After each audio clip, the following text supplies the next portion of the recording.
To be a book. இன்னைக்கு என்ன lesson அப்படின்னு பாத்தீங்கன்னா, டெல்லி சுல்தானியம் தான் பார்க்க போறோம். இந்த டெல்லி சுல்தானியம பொறுத்தவரைக்கும் உங்களுக்கு 2 ஸ்டாண்டர்ட்ல வந்து கவர் ஆகுது. ஒண்ணு வந்து 7த் ஸ்டாண்டர்ட்ல கவர் ஆகுது. இன்னொன்னு வந்து 11த் ஸ்டாண்டர்ட்ல கவர் ஆகுது. ஆல்ரெடி 7த் ஸ்டாண்டர்ட்ல கவர் ஆகக்கூடிய போர்ஷனுக்கான வீடியோ கிளாஸ் அப்லோட் பண்ணியாச்சு. இன்கேஸ் நீங்க அத பார்க்கல அப்படின்னா, அதுக்கான வீடியோ லிங்க் வந்து டிஸ்கிரிப்ஷன்ல இப்ப இந்த வீடியோட டிஸ்கிரிப்ஷன்ல குடுக்குறேன். செக் பண்ணிக்கோங்க. எப்பவுமே ஒரு லெசன் வந்து 7த்லயும் குடுக்குறான், 11த்லயும் குடுக்குறாங்க அப்படின்னா, நீங்க என்ன பண்ணணும்னா, ஃபர்ஸ்ட் லோயர் கிரேட தான் ஃபர்ஸ்ட் படிக்கணும். ஏன் லோயர் கிரேட படிக்கணும் அப்படின்னா, நீங்க லோயர் கிரேட் படிக்கும்பொழுது உங்களுக்கு ஒரு அவுட்லைன் வந்து கிடைச்சிரும். அந்த அவுட்லைன் தெரிஞ்சுச்சு அப்படின்னா, நீங்க அடுத்த ஹையர் கிரேட் படிக்கும்போது உங்களுக்கு காம்ப்ளிகேட்டடா இருக்கக்கூடிய ஒரு சில விஷயங்கள்லாம் ஈஸியா புரிஞ்சிரும். அதனாலதான். ஓகேங்களா? சோ அதனால நீங்க 7த் பார்க்கல அப்படின்னா ஃபர்ஸ்ட் 7த் பார்த்துடுங்க. அதுக்கப்புறமா இந்த 11th ஸ்டாண்டர்ட பாருங்க. இந்த 11th ஸ்டாண்டர்ட பொறுத்தவரைக்கும் ஒரு காமனான மிஸ்டேக். இந்த 11th ஸ்டாண்டர்ட்ல உங்களுக்கு அரேபிய துருக்கியர் வருகை அப்படின்னு சொல்லி டெல்லி சுல்தானியம் பத்தி குடுத்திருப்பாங்க. எல்லாருமே எங்க இருந்து ஸ்டார்ட் பண்ணுவீங்கன்னா, அடிமை வம்சத்துல இருந்து மட்டும் தான் இந்த 11th ஸ்டாண்டர்ட்ல ஸ்டார்ட் பண்ணுவீங்க. அதாவது நான் காட்டுறேன் பாருங்க இப்ப. சோ இந்த இந்த பகுதிகள் எல்லாமே கிட்டத்தட்ட ஒரு 5 பேஜ் வந்து நீங்க ஸ்கிப் பண்ணிடுங்க. 5 பேஜஸ் ஸ்கிப் பண்ணிட்டு கடைசியா இங்க இங்க இருந்தா ஸ்டார்ட் பண்ணுவீங்க. இந்த அடிமை வம்சம் 10.2ல இருந்து ஸ்டார்ட் பண்ணுவீங்க. ஆனா இந்த 10.1 அப்படிங்கிறது ரொம்பவே இம்பார்ட்டன்டான ஒரு போர்ஷன். ஆனா நெறைய பேர் இத வந்து இம்பார்ட்டன்ட்லாம் இல்ல. இதெல்லாம் நீங்க படிக்கவே தேவையில்ல. டெல்லி சுல்தானியம்னா 5 வம்சம் தானே. அப்ப 5 வம்சத்த பத்தி படிச்சா மட்டும் போதும் அப்படின்னு நீங்க சொல்றீங்க. ஆக்சுவலா இப்படி சொல்றதுக்கு 2 ரீசன் இருக்கு. ஒரு ரீசன் என்ன அப்படின்னு பாத்தீங்கன்னா, ஒண்ணு இந்த போர்ஷன் வந்து நீங்க படிச்சீங்கன்னா அவ்வளவா உங்களுக்கு கிளாரிட்டி கிடைக்காது. கன்ஃபியூஸ் ஆகுற மாரி இருக்கக்கூடிய ஒரு போர்ஷன். அதனாலேயே நெறைய பேர் என்ன பண்ணிடுறாங்கன்னா, இது இம்பார்ட்டன்ட்டே கிடையாது அப்படின்னு சொல்லிடுறீங்க. ஆனா இன்னொரு விஷயம் என்னன்னா, டெல்லி சுல்தானியம்னா 5 வம்சம் தானே. அத மட்டும் படிச்சா போதும். இது தேவையில்ல அப்படின்றீங்க. பட் நீங்க குரூப் 1, 2, 2A இந்த மாரி டிகிரி லெவல்ல கண்டக்ட் பண்ணக்கூடிய எக்ஸாம்ஸ்க்கு ப்ரிப்பேர் பண்றீங்க அப்படின்னா, நீங்க கட்டாயம் இந்த போர்ஷன நீங்க வந்து படிச்சுதான் ஆகணும். ஏன் அப்படின்னா, ப்ரீவியஸ் இயர் கொஸ்டின் நம்ம ஆல்ரெடி பிஒய்க்யூ சீரியஸ் பார்த்தோம். அதுலயே டெல்லி சுல்தான் நீங்க பார்க்கும்போதே உங்களுக்கு இந்த பகுதியில இருந்தே ஒரு 4, 5 கொஸ்டின்ஸ் ப்ரீவியஸ் இயர்ல கேட்டிருக்காங்க. அதனால நீங்க இந்த பார்ட்ட வந்து முக்கியமா பார்க்கணும். இந்த லெசன் வந்து உங்களுக்கு ரொம்பவே பெரிய லெசன் அப்படிங்கறதுனால நம்ம வந்து 3 பார்ட்ஸா வந்து எடுத்துக்கலாம். ஃபர்ஸ்ட் பார்ட்ல என்ன பார்க்கலாம் அப்படின்னா, இந்த அரேபியர் துருக்கியருடைய வருகை, அதாவது எப்படி ஸ்டார்ட் ஆச்சு டெல்லி சுல்தானியம், அந்த இன்ட்ரோடக்ஷன் எல்லாருமே ஸ்கிப் பண்ணுவீங்க பாருங்க. அந்த பார்ட்ட பாத்திரலாம். அதுக்கடுத்து செகண்ட் பார்ட்ல 5 வம்சங்கள் பத்தி பாத்திரலாம். தேர்ட் பார்ட்ல அவங்களுடைய நிர்வாகம், இந்த புக்ஸ் இது எல்லாத்தையுமே ஒர்க்ஸ் எல்லாத்தையுமே பாத்திரலாம். ஓகேங்களா? சோ ஃபர்ஸ்ட் இதுல நீங்க என்ன தெரிஞ்சுக்கணும் அப்படின்னா, ஒரு சில பாயிண்ட்ஸ் தெரிஞ்சா போதும். இந்த ஃபர்ஸ்ட் பேராவ பொறுத்தவரைக்கும் உங்களுக்கு லெசன் எங்க இருந்து ஸ்டார்ட் ஆகுதுன்னா, இந்த 10.1 சிந்து மீது அரபு படையெடுப்பு. இங்க இருந்து தான் உங்களுக்கு ரொம்பவே இம்பார்ட்டன்டான போர்ஷன். ஓகேங்களா? சோ ஃபர்ஸ்ட் என்ன குடுத்திருக்காங்க அப்படின்னா, இந்த டெல்லி சுல்தானியத்த பொறுத்தவரைக்கும் 1200ல இருந்து 1550 காலகட்டங்கள் தான். சோ இந்த காலகட்டங்கள் 13 முதல் 16ஆம் நூற்றாண்டு முற்பகுதி வரைக்கும் இருந்த இந்த காலகட்டங்கள் வந்து இஸ்லாமிய அரசு இந்தியாவுல நிறுவப்பட்ட காலகட்டம். இந்த இஸ்லாமிய நிறுவனங்களும், இஸ்லாமிய பண்பாடும் இந்தியாவுல எப்ப வந்துச்சு அப்படின்னா, இந்த காலகட்டங்கள்ல தான் வந்து உங்களுக்கு இந்தியாக்குள்ள வந்துச்சு. இந்த இஸ்லாமிய ஆட்சி வந்து இங்க வந்ததுனால 2 முக்கிய பங்கு இருக்கு. என்ன அப்படின்னு பாத்தீங்கன்னா, ஒண்ணு பொருளாதாரம், இன்னொன்னு வந்து பண்பாட்டு வளர்ச்சி. இந்த 2மே இஸ்லாமியர்களோட வருகை இங்க இருந்ததுனால நம்மளுடைய பண்பாடும் பொருளாதாரமும் முன்னேறி இருக்கு அப்படின்னே சொல்லலாம். இன்னொரு விஷயம் என்னன்னா, இந்தியாவுல வந்து பன்முக பண்பாடு தோன்றுவதற்கு காரணமா இருந்ததுக்கான முக்கிய காரணம் அப்படின்னு பாத்தீங்கன்னாலுமே இந்த இஸ்லாமிய ஆட்சி இங்க நடந்ததுக்கு தான். ஏன்னா இதுக்கு முன்னாடி இந்த ஹிந்து பௌத்தம் இது மட்டும் இருந்த மாதிரி இருந்துச்சு. பட் இஸ்லாமியர்கள் வரும்பொழுதுதான் பல்வேறு சமயங்கள் இங்க வரும். அப்ப பல்வேறு பண்பாடுகள் இங்க உள்ள வந்துச்சு. அதனால பன்முக பண்பாடு தோன்றுவதற்கு ஒரு முக்கிய காரணமா வந்து இந்த இஸ்லாமிய அரசு சொல்லியிருப்பாங்க. இது மட்டும் இதுல பார்த்தா போதும். அப்போ இஸ்லாமியர்கள் வந்து தோன்றுவதற்கு முன்னாடியே வந்து அரேபியர்கள் வந்து கடல் வாணிபத்துல இந்தியாவோட கனெக்ஷன்ல தான் இருந்தாங்க. சோ முன்னாடியே இஸ்லாம்கள் தோன்றதுக்கு முன்னாடி அரேபியர்கள் வந்து இந்தியாவுடைய கடல் வாணிபத்துல ஈடுபட்டுக்கிட்டு தான் இருந்தாங்க. சோ இவங்க கடல் வாணிபத்துல ஈடுபட்ட காலகட்டங்கள்ல கிழக்கு மேற்கு அதாவது கடல் வாணிபம் அப்படின்னாவே இந்த கடற்கரை பகுதிகளில் தான் வந்து மோஸ்ட்லி அதர் கண்ட்ரிஸ் வந்து நம்மளோட வாணிகம் பண்ணுவாங்க. சோ அந்த மாதிரி கடற்கரை ஓரம் அப்படிங்கும்போது கிழக்கு மேற்கு கடற்கரை ஓரங்கள் இந்த பகுதிகள்லாம் வந்து இவங்க தங்கியிருப்பாங்க. வாணிப பர்பஸ்க்காக வணிகத்துக்காக வந்து தங்கியிருப்பாங்க. அப்படி தென்னிந்தியாவுல வந்து மலபார்னா வந்து மேற்கு பகுதியில மலபார்னு சொல்லுவாங்க. கேரளா பகுதி இருக்குல்ல, இந்த கேரளா கடற்கரையோரம் தங்கியிருப்பாங்க. அதுக்கு அடுத்தது கிழக்கு கடற்கரை பகுதிகள் அப்படின்னு பாத்தீங்கன்னா, கோரமண்டல் அதாவது சோழமண்டல கடற்கரை பகுதிகளிலுமே இவங்க வந்து தங்கியிருந்தாங்க. சோ இவங்க இப்படி தங்கி இருக்கும் பொழுது, இந்த மலபார் பகுதியில தங்கியிருந்த ஒரு சில அரேபியர்கள் என்ன பண்ணுவாங்கன்னா, மலபார் பெண்கள வந்து திருமணம் செஞ்சுக்கிட்டாங்க. இவங்க இப்படி இங்க வந்து அ திருமணம் இங்க குடியமர்ந்து திருமணம் செஞ்சுக்கிட்ட இந்த அரேபியர்கள் என்னன்னு சொல்லுவாங்கன்னா, மாப்பிள்ளைகள் அப்படின்னு அழைச்சாங்க. இதுவுமே வந்து ரொம்ப இம்பார்ட்டன்டான ஒண்ணு. ஆல்ரெடி வந்து கூற்று காரணங்கள் வந்து கேட்டிருக்காங்க. ஓகேங்களா? சோ இந்த மாரி அரேபியர்கள் வந்து மலபார் பெண்கள திருமணம் செய்து கொண்டவங்கள மாப்பிள்ளைகள் அப்படின்னு அழைப்பாங்க. இதுல என்னன்னா 712 கிபி, அதாவது பொது ஆண்டு 712ல அரேபியர்கள் வாணிபம் மட்டும் தான் இதுவரைக்கும் பண்ணிட்டு இருந்தாங்க. ஆனா இந்த காலகட்டங்கள் 712ல தான் என்ன பண்ணுவாங்கன்னா, அரேபிய படையெடுப்பு நடக்கும். அரேபிய படையெடுப்ப தொடர்ந்து கஜினி முகமதோட படையெடுப்பு நடக்கும். கஜினி முகமதோட படையெடுப்ப தொடர்ந்து முகமது கோரி அவர்கள் படையெடுத்து இந்தியா மேல வந்து பகுதிகள விரிவு செய்யணும்னு நெனப்பாரு. சோ இதுக்கப்புறம் தான் இந்த டெல்லி சுல்தானியம் ஸ்டார்ட் ஆனது. சோ ஒரு அரசு எப்படி தோன்றுனுச்சு, அதுக்கு பின்னாடி இருக்கக்கூடிய இந்த பின்புலம் தெரிஞ்சாதான் உங்களுக்கு டிகிரி லெவல்ல நீங்க படிக்கும்பொழுது, ஒரு ஃபுல் கம்ப்ளீட் ஐடியா கிடைக்கும். ஓகேங்களா? சோ இவங்க இங்க வந்து இந்த மாரி ஆட்சி அமைச்சதுக்கு முக்கிய ரீசன் என்ன அப்படின்னு பாத்தீங்கன்னா, இந்த படையெடுப்பு நடந்ததுக்கான முக்கிய ரீசன் இங்க இருக்கக்கூடிய செல்வங்கள கொள்ளையடிச்சுட்டு போயி, மத்திய ஆசியால அவர்களோட ஆட்சிய வலுப்படுத்தணும் அப்படிங்கிறது தான். ஏன்னா மத்திய ஆசியால வந்து அரேபிய பேரரசு அப்படின்னு ஒண்ணு இருக்கும். அரேபிய பேரரசு அப்படிங்கிறது வந்து ஒரு பேரரசு கிடையாது. பல பேரரசுகள் சேர்ந்து இருக்கக்கூடியதுதான். சோ அப்படிங்கும் பொழுது ஒவ்வொருத்தரும் அவங்களுடைய பலத்த நிரூபிக்கணும். அவங்களுடைய செல்வ வளத்த அதிகரிச்சா மட்டும் தான் அவங்களுடைய பலம் அங்க வந்து இது பண்ண முடியும். அதனால வந்து நெறைய படையெடுப்புகள் நடத்தி கொள்ளையடிச்சாங்க. சோ இதுதான் முக்கியமான ரீசன்ஸ். ஓகேங்களா? இந்த போர்ஷன்ஸ்லாம் நீங்க படிக்க வேண்டாம். இது எல்லாமே உங்களுக்கு வந்து அடுத்தடுத்து டீட்டெயில்டா வந்துரும். இதுக்கு அடுத்து இம்பார்ட்டன்ட் அப்படின்னு பாத்தீங்கன்னா, இந்த தில்லி சுல்தானியம். இந்த படையெடுப்புகளுக்கு அப்புறம் ஒரு நிலையான அரசு வந்து எப்போ நிறுவுறாங்க? இந்தியால ஆட்சி அமைக்கிறது. இதுக்கு முன்னாடி படையெடுத்திருப்பாங்க. அவ்வளவுதான். படையெடுத்துட்டு செல்வங்கள கொள்ளையடிச்சுட்டு ரிட்டர்ன் போயிருப்பாங்க. பட் எப்போ வந்து இந்தியால ஆட்சி செய்யணும், நிர்வாகத்துல தலையிடணும் அப்படின்னு முடிவு பண்றாங்களோ, அதுதான் வந்து தில்லி சுல்தானியம். ஓகேங்களா? இவங்க இஸ்லாமிய அரசு தோற்றுவிக்கப்படுது அப்படின்னா, தில்லி சுல்தானியம் தான். 1206ல இருந்து 1526 வரைக்கும் இங்க தில்லி சுல்தானிய ஆட்சி நடக்குது. இந்த தில்லி சுல்தானியம் அப்படிங்கிறது வந்து ஒரே மரபை சேர்ந்தவங்க ஆட்சி செய்யல. ஓகேங்களா? 5 வம்சங்கள் ஆட்சி செய்யும். ஒரே மரபை சேர்ந்தவங்க கிடையாது. 5 வம்சங்கள் 1206ல இருந்து 1526 முதல் பானிபட் போர் வரைக்குமே உங்களுக்கு 5 வம்சங்கள் வந்து ஆட்சி செய்வாங்க. இந்த 5 வம்சங்கள் அப்படின்னு பாத்தீங்கன்னா, ஒண்ணு அடிமை வம்சம். அடிமை வம்சத்தோட பீரியட் 1206ல இருந்து 1290 வரைக்கும் இருந்தது. அதுக்கு அடுத்தது கில்ஜி வம்சம். கில்ஜி வம்சம் 1290ல இருந்து 1320 வரைக்கும் இருந்தது. துக்ளக் வம்சம் 1320 டு 1414. அதுக்கடுத்து வந்தது சையது வம்சம் 1414ல இருந்து 1451. கடைசியா ஆட்சி செஞ்சவங்க இந்த லோடி வம்சம் 1451ல இருந்து 1526. 1526ல முதலாம் பானிபட் போர் நடக்கும். இதுல பாபர் வெற்றி பெற்றுவாரு. சோ இப்ராஹிம் லோடிய தோற்கடித்து பாபர் வெற்றி பெறதுனால என்ன ஆகும்?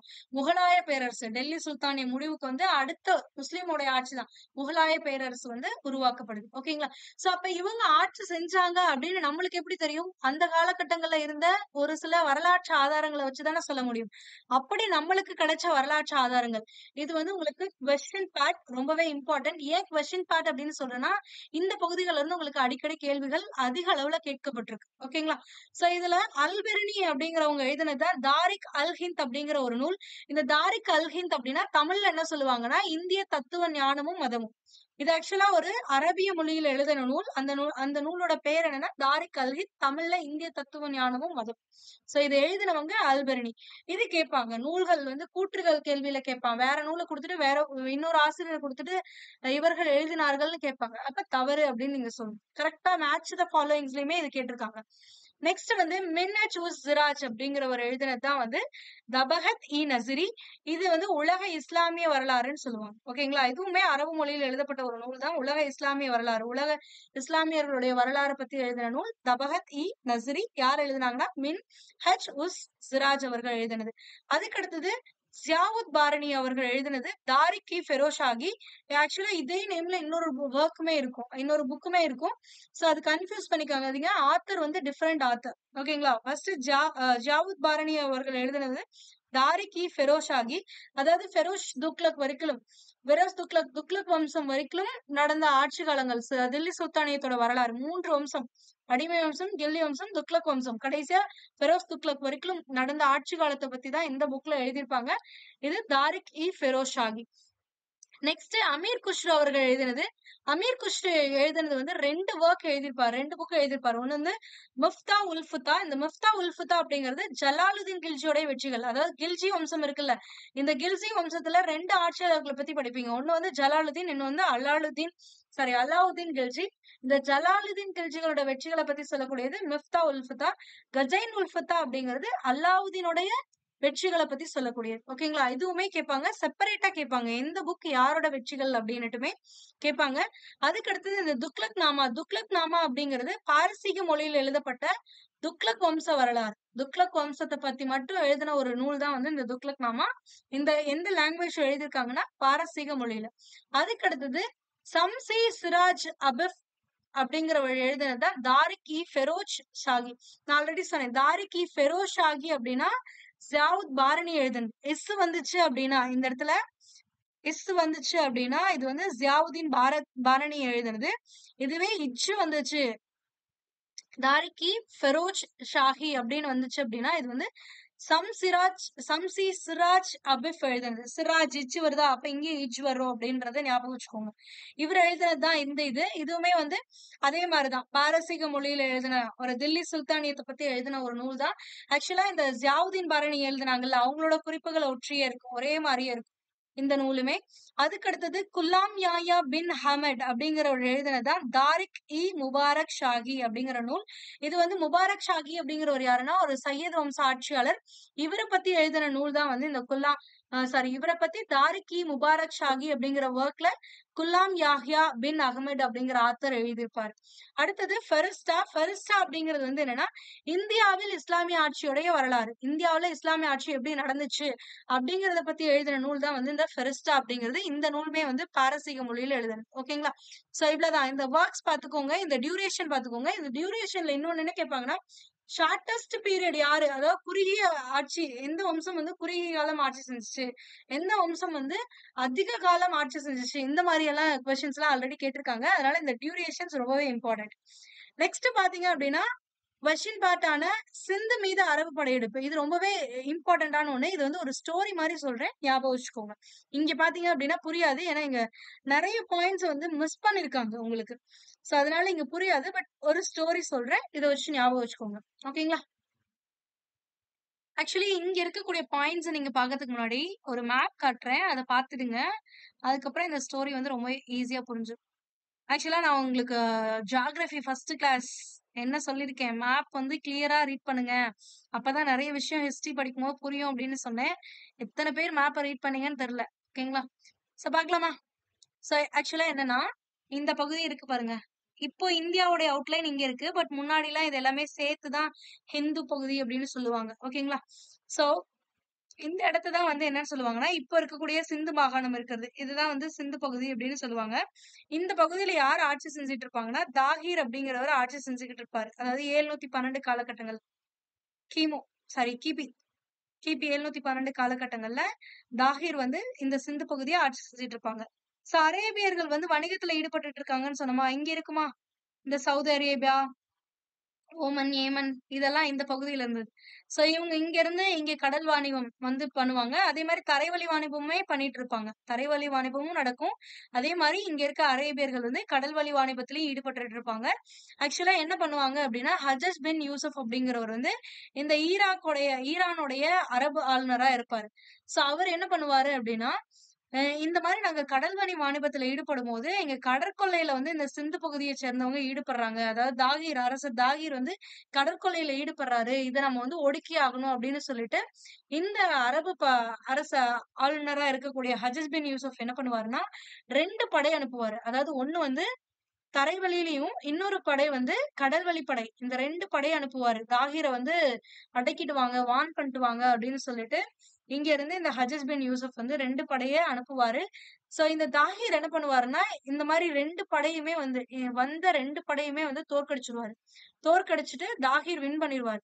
சோ இவர் இதோட மட்டும் விட்டுருக்க மாட்டாரு. இந்த தாகீர் வெற்றி பெற்றது மட்டும் இல்லாம இந்த படை தளபதிகளா வருவாங்கல்ல, தரைப்படை தளபதி, கடல் வழியத்துல வந்த படையோட தளபதி இருப்பாங்கல்ல, அவங்க எல்லாரையுமே கொன்னு அனுப்பிடுவாரு. சோ அதனால என்ன பண்ணுவாருன்னா இப்ப ஹஜஸ் பின் யூசுப்க்கு வந்து ரொம்ப கோவம் வரும். சோ கோவம் வரும்போது என்ன பண்றாருன்னா இவரோட மருமகன் முகமது பின் காசிம் அப்படின்னு சொல்லுவாங்க. சோ இவருக்கு வந்து ஒரு 17 வயசு தான் இருக்கும், முகமது பின் காசிம். இந்த முகமது பின் காசிம வந்து இப்ப மறுபடியும் அனுப்புவாரு. காசிம் 2வது டைம் அனுப்புவாரு. நீ போய் வந்து இந்த சிந்து பகுதியை ஆட்சி செய்யக்கூடிய தாகிர் அரசர வந்து வெற்றி பெற்றுட்டு வா. அவரோட தலை எனக்கு வேணும் அப்படின்னு சொல்லி அனுப்புவாரு. சோ இது வந்து ரொம்பவே இம்பார்ட்டன்ட். ஏன்னா இதுக்கு முன்னாடி படை தளபதிகள் தான் இங்க வந்தாங்க. ஆனா இந்த முகமது பின் காசிம் அப்படிங்கிறவர் வந்து ஒரு முஸ்லாமிய ஆட்சியாளர். முதல்ல இந்தியாவில் படையெடுத்த இஸ்லாமிய ஆட்சியர் யார் அப்படின்னு சொல்லி ப்ரீவியஸ் இயர்ல ஒரு கொஸ்டின் கேட்டிருக்காங்க. அதுக்கான ஆன்சர் என்னன்னா இந்த முகமது பின் காசிம். இவர்தான் இந்தியாவுல அதாவது முதல்ல இந்தியாவுல முஸ்லாமிய ஆட்சியாளர் வந்து படையெடுத்தது அப்படின்னா இவர்தான் வந்து படையெடுத்திருப்பாரு. ஓகேங்களா? சோ இந்த 17 வயசே ஆன இந்த முகமது பின் காசிம் என்ன பண்ணுவாருன்னா கிட்டத்தட்ட ஒரு 6000 குதிரைப்படை, 6000 குதிரைகள் இருக்கக்கூடிய ஒரு பெரிய படை. அது மட்டும் இல்லாம போர் தடவாளங்களை சுமந்துகிட்டு வரதுக்காக ஒரு ஒட்டகப்படை. இந்த 2 படையுமே வந்துட்டு காலிஃபாவுடைய அனுமதியோட ஆஹ் ஹஜஸ் பின் யூசுப் வந்து அனுப்பி வைப்பாரு. நீங்க போய் அவனை வெற்றி பெற்றுட்டு வாங்க அப்படின்னு சொல்லிட்டு. சோ இந்த முகமது பின் காசிமே இங்க வருவாரு. சிந்து பகுதி இருக்கக்கூடிய இந்த தாகிர் அரசரை வந்து தோற்கடிச்சு இந்த பகுதியில கிட்டத்தட்ட ஒரு 3 நாள் உட்கார்ந்து கொள்ளையடிப்பாரு. இங்க இருக்கக்கூடிய செல்வங்கள் எல்லாத்தையுமே 3 நாள் வந்து கொள்ளையடிப்பாரு. இவரு இந்த மாதிரி படையெடுத்து வரும் பொழுது தாகிர் வந்து தோல்வி அடைஞ்சிட்டாரு. அதனால தோல்வி அடைஞ்சவர் என்ன பண்ணுவாருன்னா ஓடுவாரு, உயிரை காப்பாத்திக்கணும் அப்படின்னு சொல்லிட்டு. அப்ப என்ன பண்ணுவாங்கன்னா இந்த முகமது பின் காசிம் வந்து துரத்திட்டு போய் அவரோட தலையை வெட்டி ஹஜஸ் பின் யூசுப்க்கு அனுப்பி வைப்பாரு. சோ இதுதான் வந்து உங்களுக்கு அந்த பேராகிராஃப்ல கொடுத்திருப்பாங்க. சோ இவரு இந்த தலையை வெட்டி தாகிரை கொன்னதுக்கு அப்புறமும் கூட ஒரு 3 நாள் இங்க இருக்கக்கூடிய எல்லா செல்வங்களையும் இவரோட படைகள் வந்து கொள்ளையடிக்கும். அந்த மாதிரி கொள்ளையடிக்கும் பொழுது என்ன சொல்லுவாங்கன்னா இங்க இருக்கக்கூடிய மக்களை வந்து முகமது பின் காசிம் சொல்லுவாரு, நீங்க வந்து என்கிட்ட சரணடைஞ்சிருங்க, நீங்க மதம்லாம் மாற வேணாம், உங்களோட மதத்தை வந்து பின்பற்றுங்க அப்படின்னு சொல்லுவாரு. ஏன் அப்படின்னா ஆக்சுவலி இந்த பகுதி யார் இருப்பாங்க அப்படின்னா பிராமணர்கள் இருக்கக்கூடிய ஒரு பகுதி. இந்த சிந்து பகுதி அப்படிங்கிறது முன்னாடி வந்து பௌத்த அரசர்கள் வந்து ஆட்சி செஞ்ச பகுதி. அந்த பௌத்த அரசர்கள்ட்ட இருந்து தாகிருடைய முன்னோர்கள் வந்து கைப்பற்றுவாங்க. தாகிருடைய முன்னோர்கள் கைப்பற்றி இந்த இடத்துல இந்த தாகிருடைய அரசு, சிந்து அரசு வந்து உருவாக்கி இருப்பாங்க. சோ இதுதான் இதுக்கு பின்னாடி இருக்கக்கூடிய பேக்கப். சோ அதனால பிராமணர்கள் வந்து ஹிந்துயிசம் வந்து ரொம்ப இருக்கவங்க. சோ அதனால நீங்க மதம்லாம் மாற வேணாம், என்கிட்ட சரணடைஞ்சிருங்க அப்படின்னு சொல்லுவாங்க. அவ்வளவுதான். இவர் இங்க வந்து கொள்ளையடிப்பாரு. அதுக்கப்புறம் ரிட்டர்ன் போயிருவாரு. இதுக்கப்புறம் கிட்டத்தட்ட ஒரு 300 வருஷம் எதுவுமே நடக்காது. இந்த பகுதியில யாரோட படையெடுப்புமே இருக்காது. அவங்கவங்க வேலையை மறுபடியும் பார்க்க ஆரம்பிச்சிருவாங்க. இங்க ஒரு புதிய அரசு வந்து உருவாக ஆரம்பிச்சிடும். ஓகேங்களா? சோ இதுதான் வந்து உங்களுக்கு இந்த சிந்து மீது படையெடுப்பு, அரபு படையெடுப்பு அப்படின்னு கொடுத்திருப்பாங்க. இங்க பாருங்க. சோ ஈராக்குடைய ஆளுநர் ஹஜஸ் பின் யூசப் கடற்கொள்ளையர்களுக்கு எதிரான நடவடிக்கைன்னு சொல்லி சிந்து அரசர் தாகிரை வந்து எதிர்த்து தரை வழியில கடல் வழியில 2 படை அனுப்புவாரு. இந்த 2 படைகளுமே தோல்வியுற்றும். யார்கிட்ட? தாகிர் கிட்ட. சோ அது மட்டும் இல்லாம அவற்றுடைய தளபதிகளையும் வந்து கொன்றுவாரு. சோ இதனால ஹஜஸ் என்ன பண்ணுவாரு அப்படின்னா காலிஃபாவோட அனுமதியோட ஒரு 6000 வலுவான குதிரைப்படையோட போர் தடவாளங்களை சுமந்துகிட்டு போறதுக்காக ஒரு பெரிய ஒட்டகடவை, இது எல்லாத்தையும் சேர்த்து ஒரு முழுமையான ராணுவத்தை 17 வயசு நிரம்பின தன்னோட மருமகனான முகமது பின் காசிம் தலைமையில அனுப்பி வைப்பாரு. சோ இதுதான் இந்த முகமது பின் காசிமோட படை வந்து பிராமணாபாத், அதாவது சிந்து பகுதியை வந்து அடையும். சோ இதுக்கு பின்னாடி இங்க இருக்கக்கூடிய ஸ்டோரி சொல்லுவாங்க. ஏன் இதை வந்து பிராமணாபாத் அப்படின்னு சொல்றாங்கன்னா பிராமணர்கள் அதிகமா வாழக்கூடிய பகுதி. ஆக்சுவலா தாகிர் இப்போ வந்து இந்த பகுதியை வந்து தாகிர் ஆட்சி செஞ்சுக்கிட்டு இருக்காரு. சோ இதுக்கு முன்னாடி நான் ஆல்ரெடி சொன்னேன், என்ன சொன்னேன், பௌத்த அரசர்கிட்ட இருந்து தாகிருடைய முன்னோர்கள் வந்து இந்த பகுதியை வந்து கைப்பற்றி ஆட்சி அமைச்சிருப்பாங்க. சோ இங்க வந்து ராணுவம் உள்ளிட்ட நிர்வாக பதவிகள்ல பிராமணர்கள் தான் இருந்தாங்க. சோ அதனாலதான் இந்த வந்து பிராமணாபாத் அப்படின்னு சொல்லுவாங்க. சோ இந்த முகமது பின் காசிம் படையெடுத்து வர டைம்ல என்ன ஆகும் அப்படின்னா அரசர் தாகிருக்கும் அவரோட அவையில இருக்கக்கூடிய இந்த முதன்மை அமைச்சர்களுக்கும் நடுவுல வந்து கருத்து வேறுபாடு இருக்கும். சோ இந்த கருத்து வேறுபாடு காரணமா முகமது பின் காசிம் படையெடுத்து வரும்பொழுது இவங்க சப்போர்ட் பண்ண மாட்டாங்க. எப்பவுமே ஒரு அரசன் மீது படையெடுத்து வராங்கன்னா அதுல இருக்கக்கூடிய அமைச்சர்கள் வந்து சப்போர்ட் பண்ணணும். ஆனா இவங்க பண்ண மாட்டாங்க. சோ இவங்க சப்போர்ட் பண்ணாம துரோகம் இழைக்கிறதுனால தாகிரை ஈஸியா வந்து என்ன பண்ணிடுவாங்க அப்படின்னா முகமது பின் காசிம் படைகள் வந்து வின் பண்ணிடும். ஓகேங்களா? இது மட்டும் இல்லாம மக்களுக்குமே வந்து இவரோட ஆட்சி மேல அதிருப்தி தான் இருந்திருக்குமே தவிர இவரோட ஆட்சி பிடிச்சலா இருந்திருக்க மாட்டாங்க. அதனால ஈஸியா வந்து முகமது பின் காசிம் வந்து பிராமணாபாத்தை கைப்பற்றினாரு. கைப்பற்றிட்டு தாகிரை வந்து விரட்டி சென்று காசிம் வந்து என்ன பண்றாருன்னா ரோக்ரி அப்படிங்கிற பகுதியில வந்து அவரை கொன்றாரு. கொன்னுட்டு தலைய வெட்டி அனுப்பி ஹஜ்ஜஜ் பின் யூசுஃப்க்கு அனுப்புவாரு. ஆனா அந்த ஸ்டோரிலாம் உங்களுக்கு புக்ல குடுக்கல. பட் ஆனா நீங்க அவுட் சைட் சோர்ஸ்ல ரெஃபர் பண்ணீங்கன்னா குடுத்திருப்பாங்க. ஓகேங்களா? சோ இவ்வளவுதான். சோ இதுக்கப்புறம் என்ன ஆகுது அப்படின்னா, இந்த காசிமோட படைகள் தாஹிர வின் பண்ணதுக்கு அப்புறமா சிந்து பகுதியில தேஃபல் துறைமுகம் அப்படின்னு ஒண்ணு இருக்கு. நிறைய செல்வங்கள் இருக்கக்கூடிய ஒரு பகுதி தான் வந்து இந்த தேபல் துறைமுகம். இந்த நகரத்தை வந்து 3 நாட்கள் வந்து கொள்ளையடிக்கிறாங்க. சோ சிந்து மக்கள்ல வந்து சரணடையுமாறு காசிம் வந்து கேட்டுக்கிறாரு. அவர் என்ன சொல்றாருன்னா, தங்களோட மதத்தையே பின்பற்றுங்க. நீங்க வந்து உங்களோட மதத்தை வந்து ஃபாலோ பண்றதுக்கு நான் ஃபுல் ரைட்ஸ் வந்து நான் குடுக்குறேன். முழு பாதுகாப்புமே வந்து நான் தரேன் அப்படின்னு சொல்லி வாக்களிச்சு நீங்க வந்து என்கிட்ட சரணடைஞ்சிருங்க அப்படின்னு சொல்லியிருப்பாங்க. இவ்வளவுதான் ஸ்டோரி. இதுக்கப்புறம் எதுவுமே இங்க கிடையாது. சோ இவங்க கொள்ளையடிச்சிட்டு போனாங்கல்ல. ஆக்சுவலி இந்த காலிஃபாக்கு வந்து நீங்க என்ன என்ன படையெடுப்பு நடத்தாலும் அதுல வரக்கூடிய ஒரு பகுதியை வந்து காலிஃபாக்கு வந்து கொடுக்கணும். அப்ப வந்து செல்வங்களை வந்து மேனேஜ் பண்றதுல, பினான்சியல் மேனேஜ்மெண்ட்ல வந்து அவங்கதான் முக்கிய பங்காற்றிருப்பாங்க. ஓவராலாவே இஸ்லாமியர்களுடைய பினான்சியல் இதுல வந்து முக்கிய பங்காற்றுறவங்க தான் இந்த காலிஃபாக்கள். காலிஃபாக்கள் வந்து இறைவனால் அனுப்பப்பட்டவர்கள் அப்படின்னு சொல்லி இது பண்ணுவாங்க. இது வந்து உங்களுக்கு டீட்டெயில்டா பின்னாடி வரும். இப்போதைக்கு இதை மட்டும் தெரிஞ்சுக்கோங்க. அதாவது இஸ்லாமியர்களை பொறுத்த வரைக்கும் காலிஃபாக்கள் அப்படிங்கிறவங்க இறைவனால நேரடியா அனுப்பப்பட்டவர்கள் அப்படின்னு நம்புவாங்க. அதனால காலிஃபாக்கள் கையில தான் இந்த பினான்ஸ் எல்லாமே இருக்கும். சோ அதனால இவங்க கொள்ளையடிச்ச செல்வங்கள்ல 5ல் 1 பங்கை வந்து என்ன பண்றாரு அப்படின்னா காலிஃபாக்கு அனுப்பி வைக்கிறாரு. மீதி இருக்கக்கூடிய 4 பங்கு இருக்குல்ல, 5ல் 1 பங்கு காலிஃபாக்கு போச்சு. மீதி 4 பங்கு என்ன பண்றாருன்னா அந்த படையில இருந்த படை வீரர்களுக்கு வந்து பிரிச்சு கொடுத்துருவாங்க. அவ்வளவுதான். சோ இந்த படையெடுப்பு வந்து வெற்றியே பெற்றாலும் இது வந்து வேஸ்ட் அப்படின்னு சொல்லலாம். ஏன்னா விளைவுகள் அற்ற வெற்றி அப்படின்னு இதுதான் குறிப்பிட்டிருப்பாங்க. ஏன் இப்படி சொல்றாங்க அப்படின்னா, படையெடுத்தாங்க, வின் பண்ணாங்க, அந்த பகுதியில ஆட்சி அமைச்சு ஆட்சியை வந்து மெயின்டைன் பண்ணிருக்கலாம்ல. ஆனா அவங்க அதெல்லாம் பண்ணிருக்க மாட்டாங்க. கொள்ளையடிச்சுட்டு திரும்ப போயிருவாங்க. அந்த பகுதியை அப்படியே விட்டு கை விட்டு போயிருப்பாங்க. சோ அதனால இது வந்து வேஸ்ட் அப்படின்ற மாதிரி. சோ ஏன்னா நாட்டினுடைய எல்லை பகுதிகளை மட்டும் தொட்டதோடு காசிமோட படையெடுப்புக்கு பின் கிட்டத்தட்ட ஒரு 3 நூற்றாண்டுகள் 300 ஆண்டுகள் வந்து எந்த ஒரு முற்றுகையுமே இல்லாம அந்த பகுதி அமைதியா தான் இருந்துச்சு. இதுதான் ஆல்ரெடி சொன்னேன். சோ அதுக்கப்புறம் ஒரு இந்த காலகட்டங்கள்ல, அதாவது இப்போ இந்த படையெடுப்புகள் எல்லாம் நடந்துச்சுல்ல, இப்போ மத்திய ஆசியா பகுதிகள்ல அரேபிய பேரரசு அப்படிங்கிறது இருந்திருக்கும். அதாவது கிபி 700 காலகட்டங்கள்ல 712ல இருந்து 900 இந்த பீரியடுக்குள்ள. சோ இது வரைக்குமே யாருமே இங்க வந்து வந்திருக்கவே மாட்டாங்க. கிட்டத்தட்ட 1000 தாண்டுற வரைக்குமே இந்திய பகுதிகளுக்கு யாரும் வந்திருக்க மாட்டாங்க. அதனாலதான் வந்து கிட்டத்தட்ட ஒரு 300 ஆண்டுகள் எந்த ஒரு இதுவுமே இல்லாம அமைதியா இருந்தாங்கன்னு சொல்லுவாங்க. ஆனா இந்த சமகாலத்துல மத்திய ஆசியால இருந்ததுதான் அரேபிய பேரரசு அப்படிங்கிறது. அந்த அரேபிய பேரரசு வந்து பல காரணங்களால பல மாகாணங்கள் வந்து தங்களோட சுதந்திர அரசுகளை அறிவிச்சுக்குவாங்க. அதாவது பேரரசு அப்படிங்கிறது பல மாகாணங்களை கொண்டதுதான் ஒரு பேரரசு அப்படிம்போம். சோ அந்த பேரரசுல இருக்கக்கூடிய மாகாணங்கள்லாம் என்ன பண்ணுவாங்கன்னா, அந்தந்த மாகாண ஆளுநர்கள் வந்து இது என்னோட நாடு, நான் வந்து சுதந்திரம், யாருக்கு கட்டுப்படணுங்கிற அவசியம் இல்ல. அந்த மாதிரி வந்து சுதந்திர அரசுகளா மாறுவாங்க. அதுல ஒரு சுதந்திர அரசா வந்ததுதான் என்னன்னு பாத்தீங்கன்னா, இந்த அரேபிய பேரரசுல இருந்து சுதந்திர அரசா வந்ததுதான் சாமானிய பேரரசுன்னு பழைய புக்ல கொடுத்திருப்பாங்க. இங்க வந்து சாமானிய பேரரசு. அதான் இங்கிலீஷ்ல கொடுத்திருக்காங்க. அப்படியே டிரான்ஸ்லேட் பண்ணிருக்காங்க. வேற ஒண்ணும் இல்ல. தமிழ்ல சாமானிய பேரரசுன்னு சொல்லுவாங்க. இந்த சாமானிய பேரரசுடைய ஒரு மாகாணம் தான் வந்து குரசம். சோ பல சுதந்திர அரசுகள் தோன்றுது. இந்த சாமானிய பேரரசும் வந்து ஒண்ணு. சோ பிறகு வந்து இதுவுமே உடையுது. உடைஞ்சு பல சுதந்திர அரசுகளா தோன்றுது. பட் சாமானிய பேரரசுல இருக்கக்கூடிய பகுதி தான் வந்து குரசம். இந்த குரசமுடைய ஆளுநரா யார் இருக்காங்க அப்படின்னா, துருக்கி அடிமையான அல்பிடிஜன் அப்படிங்கிறவர் இருப்பார். இந்த காலகட்டங்கள். ஓகேங்களா? சோ அப்ப 900 சம்திங்ல வந்துட்டு குரசமோட சாமானிய பேரரசுல ஒரு பகுதியா இருக்கிறது தான் குரசம். அந்த குரசம் ஆளுநரா யார் இருக்காங்கன்னா, அல்பிடிஜன் இருப்பாரு. இவர் என்ன பண்ணுவாருன்னா, 963ல கிழக்கு பாகிஸ்தான்ல இருக்கக்கூடிய காபூல் அப்படிங்கிற கஜினி நகரை வந்து கைப்பற்றுவாரு. சோ இது வந்து ரொம்பவே இம்பார்ட்டன்டான ஒரு விஷயம். ஏன்னா இதுக்கப்புறம் தான் இந்திய பகுதிகளில் முஸ்லிம்களுடைய ஆட்சி தொடங்க போகுது. ஓகேங்களா? சோ ஃபர்ஸ்ட் நடந்தது இதுதான்.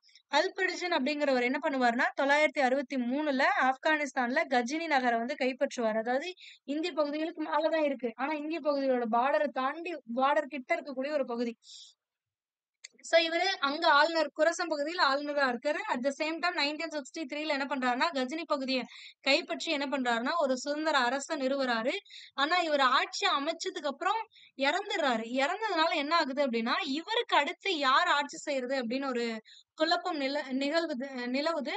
அந்த காலகட்டத்துல என்ன பண்றாங்கன்னா நம்ம இதுலதான் வந்து அமைச்சர்கள்னு சொல்லுவாங்க. ஆனா இந்த முஸ்லிம்களோட இதுல வந்து உயர்குடிகள் அப்படின்னு சொல்லுவாங்க. சோ அந்த அமைச்சர்கள் தான் உயர்குடிகள்னு சொல்லுவாங்க. அவங்க எல்லாம் சேர்ந்து என்ன பண்றாங்க அப்படின்னா, சோ இவரோட வாரிசுகள் தோல்வியுறதுனால உயர்குடிகள் என்ன பண்றாங்கன்னா சபுக்ஷுதீன் அப்படிங்கிறவருக்கு முடிசூடுறாங்க. சோ அல்பிடிஜின்ங்கிறவரு ஸ்டார்ட் பண்றாரு. எங்க கஜினியில ஒரு நகர பிடிச்சு அந்த பகுதியில ஒரு சுதந்திர அரச உருவாக்குறாரு. சோ இந்த பகுதி இவருடைய வாரிசுகள் வந்து தோல்வி அடையுதுங்க. அந்த பகுதியில அவங்களுடைய ஆட்சியை நிலைச்சுக்கிறதுக்கு அவங்களால முடியல. சோ அதனால என்ன பண்றாங்கன்னா தோல்வி அடையறாங்க. அதனால உயர்குடிகள் என்ன பண்றாங்கன்னா சபுக்ஷுதீன் அப்படிங்கிறவர் அந்த அவையில இருக்காரு. அவரை வந்து நீ வந்து இதுக்கப்புறம் இந்த பகுதிகளை ஆட்சி செய் அப்படின்னு சொல்லி அவர்கிட்ட ஒப்படைக்கிறாங்க. சோ இவர் தான் என்ன பண்றாருன்னா ஆப்கானிஸ்தான் வரைக்கும் தானே இருந்தாங்க. இப்ப என்ன பண்றாங்கன்னா இந்தியாவுல வந்து இஸ்லாமிய அரசை உருவாக்கணும் அப்படின்னு சொல்லி ஆப்கானிஸ்தான் இப்படி இருக்குன்னு வச்சுக்கோங்க. இந்த பகுதி ஆப்கானிஸ்தானா இருக்கும். சோ இதுக்கு கீழே இந்த கொஞ்சம் போர்ஷன் தான் ஆப்கானிஸ்தானோடது. இந்தியாவோட ஜாயிண்ட் ஆகும். ஓகேங்களா? சோ இந்த பகுதி தான் வந்து ஆப்கானிஸ்தானா இருக்கும். இது பாகிஸ்தான். இது இந்திய பகுதி. சோ இங்க இருக்கவங்க என்ன பண்றாங்க அப்படின்னா, இங்க இருந்து அப்படியே இந்திய பகுதிகளுக்கு வந்து மூவ் ஆகுறாங்க. முன்னாடி பாகிஸ்தான் இந்தியால தான் இருந்துச்சு. ஓகேங்களா? சோ இந்த இந்திய பகுதிகளை நோக்கி தங்களுடைய இஸ்லாமிய அரச விரிவுபடுத்தணும்னு நினைக்கிறவர் யார் அப்படின்னா, இந்த சபுக்சுதீன். சோ சபுக்சுதீன் வந்து என்ன பண்றாரு அப்படின்னா, இப்பயும் உங்களுக்கு மேப் ரொம்பவே முக்கியம். ஏன்னா இந்த மேப் தான் உங்களுக்கு புரியும். மேப்ப பார்க்காம ஏதேதோ ஊரெல்லாம் நான் சொல்லிக்கிட்டே இருந்தேன்னா உங்களுக்கு சுத்தமா ஒண்ணுமே புரியாது. சோ அதனால map is very important.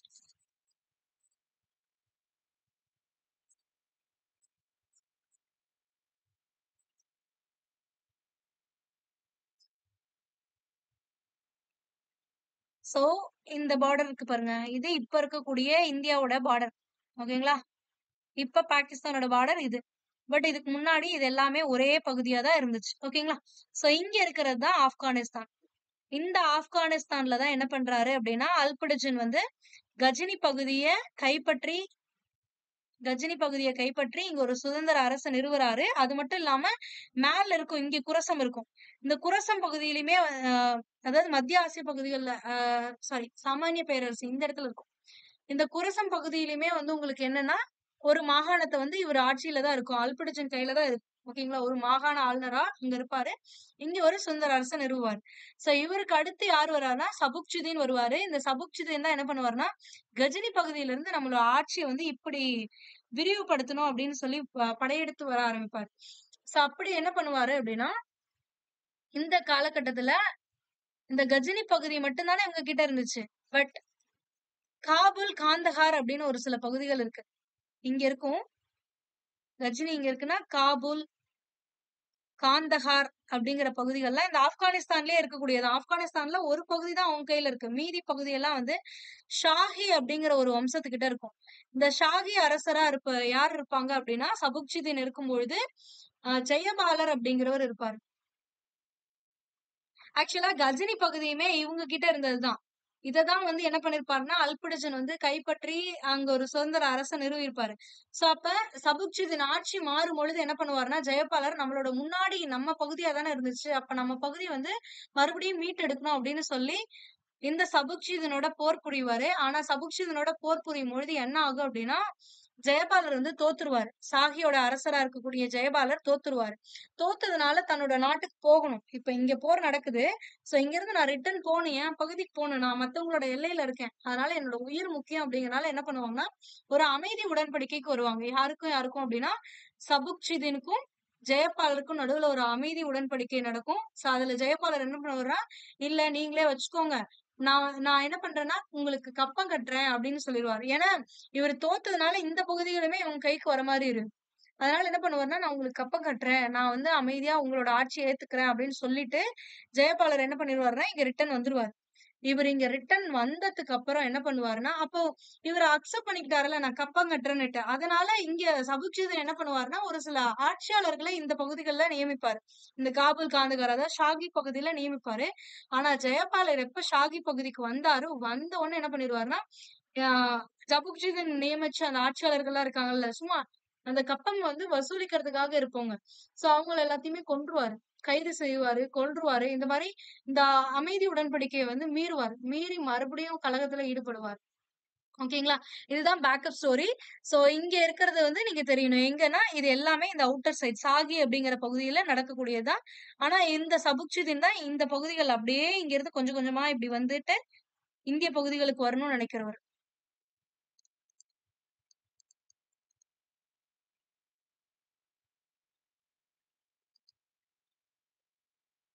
So இதுதான் இங்க குடுத்திருப்பாங்க. ஆப்கானிஸ்தானுடைய சாகி அரசர் ஜெயபாலரை தோற்கடித்து அப்படின்னு இருப்பாங்க. ஏன் தோற்கடிக்கிறாங்கன்னா, முன்னாடி ஜெயபாலர் இந்த ஷாகி அரசு கிட்ட தான் இந்த கஜினி பகுதியுமே இருக்கும்.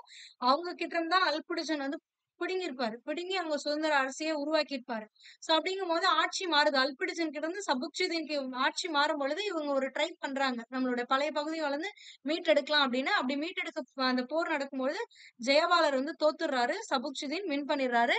சோ அதனால அந்த மாகாணத்துல தன்னோட மூத்த மகன் மாமூது, கஜினி மாமூத நியமிக்கிறாங்க அப்படின்னு சொல்லுவாங்க. ஆக்சுவலா இது வந்து கிளியரா இருக்காது. இந்த இத வந்து நீங்க விட்டுருங்க. ஓகேங்களா? சோ என்ன பண்ணுவாங்கன்னா, இவரோட சபுக்ஷிதனோட மகன் தான் யாருன்னா, கஜினி மாமூது அப்படிங்கிறவர். பின்னால படையெடுத்து வரவரு. சோ கஜினி மாமூது வந்து இந்த பகுதிகள், அதாவது ஷாகி பகுதி எல்லாத்தையுமே வந்து கப்பம் வாங்குறது. கஜினி பகுதியில சபுக்ஷிதன் தான் இருக்காரு. ஸ்டில் இன் கஜினி பகுதி சபுக்ஷிதன் தான் இருக்காரு. ஆனா, ஷாகி பகுதி அப்படிங்கிறது என்னது? காபூல், காந்தஹார் எல்லாமே சேர்ந்ததுதான். ஓகேங்களா? சோ இந்த பகுதியில திரை செலுத்துவாங்க அப்படின்னு சொன்னேன்ல. அந்த கப்பத்த வந்து வசூலிக்கிறது, அந்த பொறுப்புல வந்து என்ன பண்றாரு? அதுக்கெல்லாம் வந்து சபுக்ஷிதீன் யார நியமிக்கிறாருன்னா, அவரோட மகன் மாமுத நியமிக்கிறாரு. இவருக்கு கீழ ஆட்சியாளர்கள் இந்த பகுதியில போய் திரை வாங்குவாங்க. ஓகேங்களா? அந்த அவங்கள தான் வந்து என்ன பண்ணுவாருன்னா, இந்த ஷாகி அரசர் வந்து பின்னால வந்து கைது செஞ்சு அவரு ரிட்டர்ன் வந்தவுடனே கைது செஞ்சு பல நடவடிக்கைகள் ஈடுபடுவாரு. பட் அத பத்தி டீட்டெயில்ஸ்லாம் குடுக்க மாட்டாங்க இங்க. எதுவுமே இருக்காது. ஓகேங்களா? சோ அப்ப இந்த கஜினி பகுதி இப்ப யார் ஆட்சி செஞ்சுகிட்டு இருக்கா? சபுக்ஷிதன் ஆட்சி செஞ்சுகிட்டு இருக்காங்கல்ல. இப்ப இவர் இறந்துடுறாரு. இவர் இறந்ததுனால என்ன பண்றாங்க அப்டின்னா, இவரோட இளைய மகனான இஸ்மாயிலுக்கு வந்து இந்த பகுதிய வந்து குடுத்துடுறாரு. கஜினி பகுதிய இஸ்மாயில் நீ சின்ன பையன் நீ வந்து ஆட்சி செஞ்சுக்கோ அப்படின்னு சொல்லிடுறாரு. அப்ப மாமூது என்ன ஆச்சு அப்படின்னு பாத்தீங்கன்னா, மாமூது வந்து குரசம்லயும் ஒரு பகுதி அல்பிடிஜன் கிட்ட இருந்துச்சுல்ல. சாமானிய பேரரசுல. அந்த பகுதி வந்து எப்பவுமே இவங்ககிட்ட இருந்துகிட்டே இருந்துச்சு. அதனால அங்க இருந்திருப்பாரு மாமுது. சோ அப்ப என்ன பண்ணுவாருன்னா, மாமுதுக்கு தான் கஜினிக்கு தான் வந்துட்டு கஜினி மாமுதுக்கு குரசம் இருக்குல்ல. அதனால இந்த பகுதி கஜினி பகுதிய வந்து இஸ்மாயில் ஆட்சி செய்யட்டும் அப்படின்னு நெனப்பாங்க. ஆனா இது வந்து ஒரு சுதந்திர அரசா இருக்கக்கூடியது. அங்க இருக்கிறது சாமானிய பேரரசுல ஒரு மாகாணமா இருக்கிறது தான் குரசம். இன்னொருத்தவங்க கீழ வொர்க் பண்றது குரசம்ல வொர்க் பண்றதுக்கு. ஆனா இது வந்து சுதந்திர அரசா இருக்கறனால கஜினி மாமுது என்ன பண்ணுவாருன்னா, எனக்கும் ஒரு சுதந்திர அரசு வேணும். அப்ப வந்து என்ன பண்றாருன்னா 2 பேருக்கும் வாரிசு உரிமை போர் நடக்கும். சோ அதுல வந்து இஸ்மாயில் வந்து தோற்கடிக்கப்படுறாரு. இஸ்மாயில் தோற்கடிக்கப்பட்டதுனால வந்து கஜினி மாமுது இந்த பகுதிகளான கஜினி பகுதிகளுக்கு ஆட்சியாளரா வந்து தேர்ந்தெடுக்கப்படுறாரு. சோ இவரு இந்த தேர்ந்தெடுக்கப்பட்டது வந்து முக்கியமா வந்து யாமினி உத்தௌலா அப்படிங்கிற ஒரு பட்டத்தோட இவர வந்து காலிஃபாக்கள் வந்து அங்கீகரிப்பாங்க. இது ரொம்பவே முக்கியமான ஒரு பாயிண்ட். இது ஆல்ரெடி உங்களுக்கு கொஸ்டின்ல கேட்டிருக்காங்க. ஓகேங்களா? சோ தன்னுடைய தம்பி இஸ்மாயிலோட போரிட்டு கஜினி பகுதிய வந்து இவரு எடுத்துக்கிறாரு. இவரோட சுதந்திர அரச உருவாக்குறாரு. சோ கஜினி மாமுது இந்த மாரி ஆட்சி பொறுப்ப ஏற்கிறத காலிஃபாக்கள் வந்து அங்கீகரிக்கிறாங்க. அவங்க அங்கீகரிக்கும்போது இவருக்கு ஒரு பட்டம் குடுக்குறாங்க. என்ன பட்டம் அப்டின்னா, யாமினி உத்தௌலா. அதே மாரி ஒரு அங்கியை அழித்து பட்டம் குடுத்திருப்பாங்க. ஓகேங்களா? சோ இந்த யாமினி உத்தௌலா அப்டின்னா என்னன்னா, பேரரசின் வலது கை அப்டின்னு அர்த்தம். ஓகேங்களா? சோ இவ்வளவுதான். சோ இப்போ ஆப்கானிஸ்தான் பகுதிகள் யாரோட கண்ட்ரோல்ல வந்துருச்சு? ஆப்கானிஸ்தான்ல இருக்கக்கூடிய கஜினி பகுதி மட்டும் தான். ஓகேங்களா? இன்னும் காபூல், காந்தகார்லாம் இருக்கு. அதெல்லாம் ஷாகி அரசர்கிட்டயே தான் இருக்கு. சோ இந்த கஜினி பகுதி வந்து கஜினி மாமுது கிட்ட வந்துருச்சு. இவர் வந்து கிட்டத்தட்ட ஒரு 32 ஆண்டுகள் வந்து ஆட்சி புரியிறாரு. இந்த 32 வருஷத்துல 17 முறை இந்தியாவின் மீது போர் தொடுத்திருக்காரு. தாக்குதல் நடத்தியிருக்காரு. இவர் நடத்தின எல்லா தாக்குதலுமே எங்க அப்படின்னு பார்த்தீங்கன்னா, செல்வ களஞ்சியமா இருக்கக்கூடிய செல்வ களஞ்சியம்னா நம்ம எல்லா எல்லா நகைகளும் எங்க அதிகமா நகைகள், செல்வங்கள்லாம் மன்னர்கள் பதுக்கி வச்சிருந்தாங்க அப்படின்னா, கோவில்கள்ல தான் வச்சிருந்தாங்க. சோ அந்த செல்வ களஞ்சியமா இருந்த கோவில்கள தான் வந்து இவர் கொள்ளையடிக்கிறத முக்கிய நோக்கமா வச்சு, பல்வேறு முறை இந்தியா மீது போர் தொடுத்திருக்காரு. இவங்க இப்படி கோவில்கள்ல வந்து கொள்ளையடிச்சதோட மட்டும் இல்லாம, என்ன பண்றாங்க அப்படின்னா, கோவில்கள இடிக்கிறாங்க, சிலைகள தகர்க்கிறாங்க. இந்த மாரி நடவடிக்கைகளுமே வந்து கஜினி முகமதுடைய படை வீரர்கள் ஈடுபட்டிருந்தாங்க. ஓகேங்களா? இது மட்டும் இல்லாம நம்ம பகுதியில பிற மதத்தவர் இஸ்லாமியர்கள் இருக்க மாட்டாங்கல்ல. சோ அப்ப பிற மதத்தவர்கள பார்க்கும் போதெல்லாம் வெட்டி கொன்னாங்க. சோ வெட்டி கொன்னு இந்த வழிபாட்டு தலங்களை அழிப்பதுல கஜினி மாமூதுடைய படைகள் அவங்களோட படைகளோட மதப்பற்று எந்த அளவுக்கு இருக்கு அப்படிங்கிறது தெரியும். ஆக்சுவலா பின்னால சொல்லியிருப்பாங்க. இவங்க வந்து இஸ்லாம உயர்வா கருதுனதுனால என்ன பண்ணுவாங்கன்னா, மத்த மதத்தவர்கள் அவங்க எந்தெந்த பகுதிகளில கொள்ளையடிக்கிறாங்களோ, மத்த மதம் இஸ்லாம் தவிர்த்து வேற ஏதாவது மதத்துல இருந்தாங்க அப்படின்னா, அவங்கள கொன்றுவாங்க, கோவில்கள இடிச்சிருவாங்க, சிலைகள உடைச்சிருவாங்க. இந்த மாரி அந்த படைகள் செஞ்சுகிட்டு இருந்தாங்க. ஓகேங்களா? இதுல இருந்து அவங்க எவ்ளோ ஒரு மதவெறி பிடித்தவர்கள் அப்படிங்கிறது நம்மளுக்கு தெரியும். சோ இதனால மக்கள் என்ன பண்ணாங்கன்னா, இவங்க கொள்ளையடிக்க வராங்க அப்படின்னு தெரிஞ்சிச்சுனாலே என்ன அந்த படை வந்துருச்சு அப்படின்னாவே, இவங்க தன்னோட மதத்த மாத்திக்கிட்டாங்க. ஏன்னா இந்திய பகுதிகள்ல இருந்தவங்க எல்லாருமே ஹிந்துக்கள், பௌத்தத்த தழுவுனவங்க இந்த மாரி இருந்தவங்க தான் இருந்தாங்க. சோ அதனால இவங்க படையெடுத்து வரும்பொழுது என்ன பண்றாங்க அப்படின்னா, மக்கள் வந்து இஸ்லாம் மதத்துக்கு மாறிடுவாங்க. சோ ஆனா வந்து இவங்க இவங்க படையெடுத்து வந்தாங்கல்ல, கஜினி மஹமூதுடைய படைகள் யாருமே வந்து நீங்க மதம் மாறணும்னு கட்டாயப்படுத்திருக்க மாட்டாங்க. இது ரொம்பவே முக்கியம். இது ஒரு வாட்டி கூற்று கொஸ்டின்ல கேட்டிருந்தாங்க. கட்டாயப்படுத்தினார்கள் அப்படின்னு குடுத்துட்டு கேட்டிருந்தாங்க. ஆக்சுவலா கஜினி மஹமூதுடைய படைகள் யாரையும் மதம் மாறுங்க அப்படின்னு சொல்லியிருக்கவே மாட்டாங்க. ஆனா இந்த இந்த பகுதிகள்ல இருந்தவங்க, இந்திய பகுதிகள்ல இருந்தவங்க என்ன பண்ணுவாங்க, தன்னுடைய உயிர காப்பாத்திக்கணும். பிற மதத்தவரா இருந்தா தானே கொல்றீங்க. அப்ப நாங்க இஸ்லாமியர்களா இருந்தா கொல்ல மாட்டீங்க அப்படிங்கறதுனால மதம் மாறிடுவாங்க. படையெடுப்பு முடிஞ்சு போனதுக்கு அப்புறம், அவங்க எல்லாம் திரும்ப போனதுக்கு அப்புறம் மறுபடியும் இவங்க மதத்த மாத்திக்குவாங்க இந்துக்கே. புரிஞ்சுங்களா? சோ உயிரை காப்பாற்றிக் கொள்வதற்காக படையெடுப்பு நடக்கும் பொழுது இஸ்லாம் மதத்திற்கு மாறினார்கள் இங்கியுள்ள மக்கள். அதுக்கப்புறம் என்ன பண்ணாங்கன்னா, மறுபடியும் அவங்க போனதுக்கு அப்புறம் இந்துக்களா மாறிட்டாங்க. சோ இதுதான். சோ இப்ப என்ன நடக்குது அப்படின்னா, நான் ஆல்ரெடி சொன்னேன். ஆப்கானிஸ்தான்ல கஜினி பகுதி மட்டும் தான் இவங்க கையில இருக்கு அப்படின்னு. அந்த பகுதியில தான் இப்ப முகமது கஜினி வந்து ஆட்சி அமைச்சிட்டு இருக்காரு. சோ இப்ப என்ன ஆகுது அப்படின்னா, ஷாகியோடைய இந்த ஷாகி அரசரா அதாவது காபூல் காந்தகார் பகுதி இருக்குல்ல, அதுதான் ஷாகி. இன்னும் ரிமைனிங் இருக்க போர்ஷன்ஸ் எல்லாமே இந்த ஜெயபாலரோட மகனான அனந்தபாலர் ஆட்சி செஞ்சுக்கிட்டு வருவாரு. சோ இவர்கிட்ட இருக்கக்கூடிய இந்த பகுதியுமே என்ன பண்ணிருவாரு அப்படின்னா, கஜினி மாமுது போரிட்டு கைப்பற்றிடுவாரு. கைப்பற்றி பஞ்சாப கடந்து கங்கை சமவெளி வரைக்கும் வந்து உள்ளேயே வந்துருவாரு. ஃபுல்லா வந்துருவாரு. சோ கன்னோஜ்னா உத்தரப்பிரதேசத்துல இருக்கக்கூடியது. கன்னோசின்னு தமிழ்ல குடுத்திருப்பாங்க. இங்கிலீஷ்ல கன்னோஜ். இது வந்து யூபி உத்தரப்பிரதேசத்துல இருக்கக்கூடிய ஒரு பகுதி. அப்ப யோசிச்சு பாருங்க. இப்படி இருக்க மேப் இருக்குல்ல. சாரி தப்பா போடுறேன். இப்படி இருக்கா? சோ இந்த பகுதி தான் இந்த பஞ்சாப் பகுதி அப்படிங்கிறது. சோ இந்த இங்க ஷாகி பகுதியா இந்த பகுதிகள்ல வந்து வின் பண்ணி அதுக்கப்புறம் பஞ்சாப் பகுதிக்குள்ள வந்து அதுக்கப்புறம் கங்கை பகுதிகளான இந்த பகுதிகள் எல்லாமே கொள்ளையடிக்க வந்துடுறாங்க. இந்தியாவுடைய ஆல்மோஸ்ட் பாதிய வந்து இவங்க கொள்ளையடிக்கிறாங்க. இப்படி இவங்க கொள்ளையடிச்சதுல முக்கியமான ஒரு இது எதுன்னா, இந்த 1025ல குஜராத் கடற்கரையில இருந்த சோமநாதபுர கோவில் படையெடுப்பு கொள்ளை இதுதான். இந்த படையெடுப்பு சோமநாதபுரத்தின் மேல எடுத்த படையெடுப்பு ரொம்பவே முக்கியமான ஒரு படையெடுப்பு. ஓகேங்களா? இத பத்தி டீட்டெயில்டா இதுக்கப்புறம் குடுத்திருப்பாங்க. சோ இந்த கஜினி மஹமூதுடைய கொள்கைகள் அப்படின்னு பாத்தீங்கன்னா, மதம் சார்ந்த மத ஆதிக்கம் சார்ந்ததுன்னு சொல்றத தாண்டி, அவங்களோட பொருளாதாரம், அரசியல் பொருளாதார தன்மைய வந்து கொண்டதா இருக்கும் அப்படின்னு சொல்றது தான் கரெக்ட்டா இருக்கும் அப்படின்னு சொல்லி வரலாற்று ஆசிரியர்கள் சொன்னாங்க. ஏன்னா நம்ம முன்னாடி சொன்னோம். கோவில்கள கொள்ளையடிச்சாங்க. பிற மதத்தவர்கள வெட்டுனாங்க. கோவில்கள தகர்த்தாங்க. சிலைய உடைச்சாங்க. அப்ப இதுல இருந்து அவங்களோட மதப்பற்று வெளிய தெரியுது அப்படின்னு சொன்னோம். அது மட்டும் ரீசன் இல்ல. இது வந்து இவங்களோட படையெடுப்பு எல்லாமே வந்து மத ஆதிக்கம் சார்ந்தத தாண்டி அவங்களோட அரசியல் பொருளாதாரம் அதாவது இங்க இருக்கக்கூடிய செல்வங்கள் தான் அவங்களுக்கு இன்னும் மிகப்பெரிய ஒரு விஷயமா இருந்துச்சு. ஓகேங்களா? மதம்னா மதத்துக்காக மட்டும் இந்த போர் நடக்கல. பொருளாதாரத்துக்கு நடந்துச்சு. அப்ப இந்த மத பற்ற வெளிப்படுத்துனாங்க. அப்படிதான் வந்து இங்க அப்படிதான் நம்ம பார்க்கணும் அப்படின்னு சொல்லி வரலாற்று ஆசிரியர்கள் சொல்லியிருக்காங்க. அவ்வளவுதான். சோ இதுல என்ன அப்படின்னா, இந்த கஜினி மஹமூதுடைய ஆம் கொள்ளையடித்து அவரது பெரும் படையை பராமரிக்க செலவு அதிகமா ஏற்பட்டுச்சு. ஏன் அப்படின்னா, இவங்களுக்கு கீழ இருந்தது எல்லாமே வந்து துருக்கிய படை. கஜினி மஹமூது கிட்ட இருக்கிறது ஒரு துருக்கிய படை. இது வந்து நிரந்தரமான தொழில் நேர்த்தியான அதாவது வல்லவர்கள். தொழில்ல வந்து நேர்த்தியானவர்கள் தான் இந்த படையிலேயே இருப்பாங்க. சோ அந்த மாரிதான் தேர்ந்தெடுப்பாங்க. அப்ப தெரிந்தெடுத்து தகுதி உயர்த்தப்பட்ட வில்லாளிகள் பிரிவை மையமாக கொண்டு கட்டப்பட்டதுதான் இந்த கஜினி மஹமூதுடைய படைகள். சோ இவர்கள் எல்லாருமே விலைக்கு வாங்கப்பட்ட அடிமைகள். இவங்களுக்கு வந்து பயிற்சி அளித்து ஆயுதங்கள் கொடுத்து இந்த படையெடுப்புகள் எல்லாமே நடக்கும். சோ இந்திய ஆட்சியாளர்கள் கிட்ட இருந்தும் இவங்க இங்க மட்டும் இந்தியால மட்டும் படையெடுக்கல. ஈரான் பகுதிகளிலுமே படையெடுத்திருக்காங்க. இந்தியாவுல படையெடுத்து இந்திய ஆட்சியாளர்கள் கிட்ட இருந்தும் ஈரான் ஈரான்ல படையெடுத்து இஸ்லாமிய ஆட்சியாளர்கள்கிட்ட இருந்தும் கிடைச்ச அந்த கொள்ளையடிச்ச எல்லா செல்வங்களை வச்சுதான் இந்த படைக்கு வந்து ஊதியம் இவங்களுக்கு கொடுத்திருக்காங்க. ஓகேங்களா? இதுதான் இங்க கொடுத்திருப்பாங்க. இது ஒண்ணும் பெருசா இல்ல.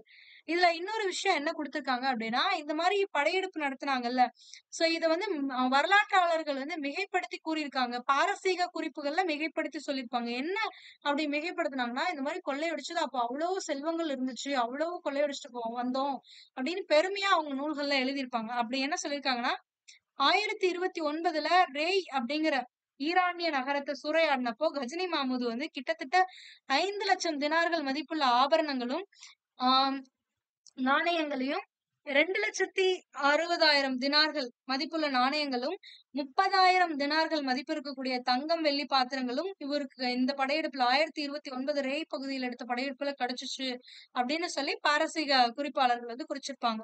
அதிகமா சொல்லியிருப்பாங்க, கொஞ்சம் இருந்தாலும் அதிகமா விடுவோம்ல அந்த மாதிரி. சோ அதே மாதிரிதான் அதுக்கு முன்னாடி சொன்னல இந்த சோமநாதபுர கடற்கரை, இது வந்து எந்த இயர்னு கேட்பாங்க. 1025 சோமநாதபுர கடற்கரை படையெடுப்பு. இதுல வந்து கிட்டத்தட்ட ஒரு 2 கோடி தினார் மதிப்பு அளவு கொள்ளை பொருட்கள் வந்து கஜினி மாமூதுக்கு கிடைச்சது அப்படின்னு சொல்றாங்க. பட் ஆனா இத பத்தி எந்த நூல்கள்ல வந்து நம்மளுக்கு குறிப்பிட்டிருக்காங்க அப்படின்னு பாத்தீங்கன்னா, சோமநாத படையெடுப்பு குறித்த தகவல்கள் வந்து 13ஆம் நூற்றாண்டுல இருந்த அரபு மரபு வழி பதிவுகள்ல தான் காணப்படுதே தவிர, அதே சமகாலத்துல இந்தியால இருந்தாங்கல்ல சமண மதத்தவர்கள், அவங்களோட சான்றுகள் எல்லாம் வந்து இந்த மாதிரி இவ்வளவு கொள்ளையடிச்சிட்டு போனாங்கலாம் உறுதிப்படுத்தல. ஓகேங்களா? அதனால இவங்க மிகைப்படுத்தி சொல்றாங்க அப்படின்னு சொல்றாங்க. புரிஞ்சா? சோ இவ்வளவுதான். சோ கஜினி மாமூதுவை பொறுத்த வரைக்கும் உங்களுக்கு இவ்வளவுதான் கொடுத்திருப்பாங்க. இதுக்கப்புறம் என்ன ஆகும் அப்படின்னா, கஜினி மாமூது இறந்துருவாரு. சோ இதுக்கப்புறம் இவங்க வம்சத்துக்குள்ள வாரிசுரிமை போர்கள் எல்லாம் நடக்கும். ஆனா இப்படி போர்கள் நடக்கும் பொழுதுமே கிட்டத்தட்ட ஒரு 42 வருஷம் வந்து ஆஹ் சுல்தான் இப்ராஹிம் வந்து ஆட்சி புரிஞ்சிருப்பாரு. 17 வருஷம் கஜினியோடைய மகனா 17 ஆண்டுகள் ஆட்சி புரிந்த இவரோட மகன் இப்ராஹிமோட மகன் வந்து மசூத் வந்து ஆட்சி புரிஞ்சிருப்பாரு. ஏன்னா வாரிசுரிமை போருங்கிறது அடிக்கடி ஆட்சி மாறிக்கிட்டே இருக்கும், யாரெல்லாம் வின் பண்றாங்களோ அந்த மாதிரி. பட் அப்படி இருந்த காலகட்டங்கள்ல கூட 42 வருஷம் சுல்தான் இப்ராஹிமும் அதுக்கப்புறம் அவரோட மகன் மசூத் 17 வருஷமும் ஆட்சி செஞ்சிருக்காங்க. இது வந்து இந்த வாரிசுரிமை போருக்கு விதிவிலக்கா இருக்கு அப்படின்னு சொல்றாங்க, வேற ஒண்ணும் கிடையாது. அதுக்கடுத்து பாத்தீங்க அப்படின்னா, இந்த இதுக்கப்புறம் தான் கஜினி மாமூது இறந்ததுக்கு அப்புறம் இவங்களுக்கிடையே வாரிசுரிமை போர்கள் எல்லாம் நடந்துட்டு இருக்குல்ல, இந்த காலகட்டங்கள்ல தான் வந்து முகமது கோரி மறுபடியும் என்ட்ரி கொடுப்பாரு. அடுத்த ஆளான முகமது கோரி வந்து என்ட்ரி கொடுப்பாரு. சோ கஜினி வம்சத்துடைய பிற்கால ஆட்சியாளர்கள் லாகூர் பகுதியில மட்டும்தான், அதாவது பஞ்சாப், இப்ப வந்து பாகிஸ்தான்ல இருக்கக்கூடிய பஞ்சாப்னு சொல்லுவோம், நம்ம பஞ்சாப் கிடையாது.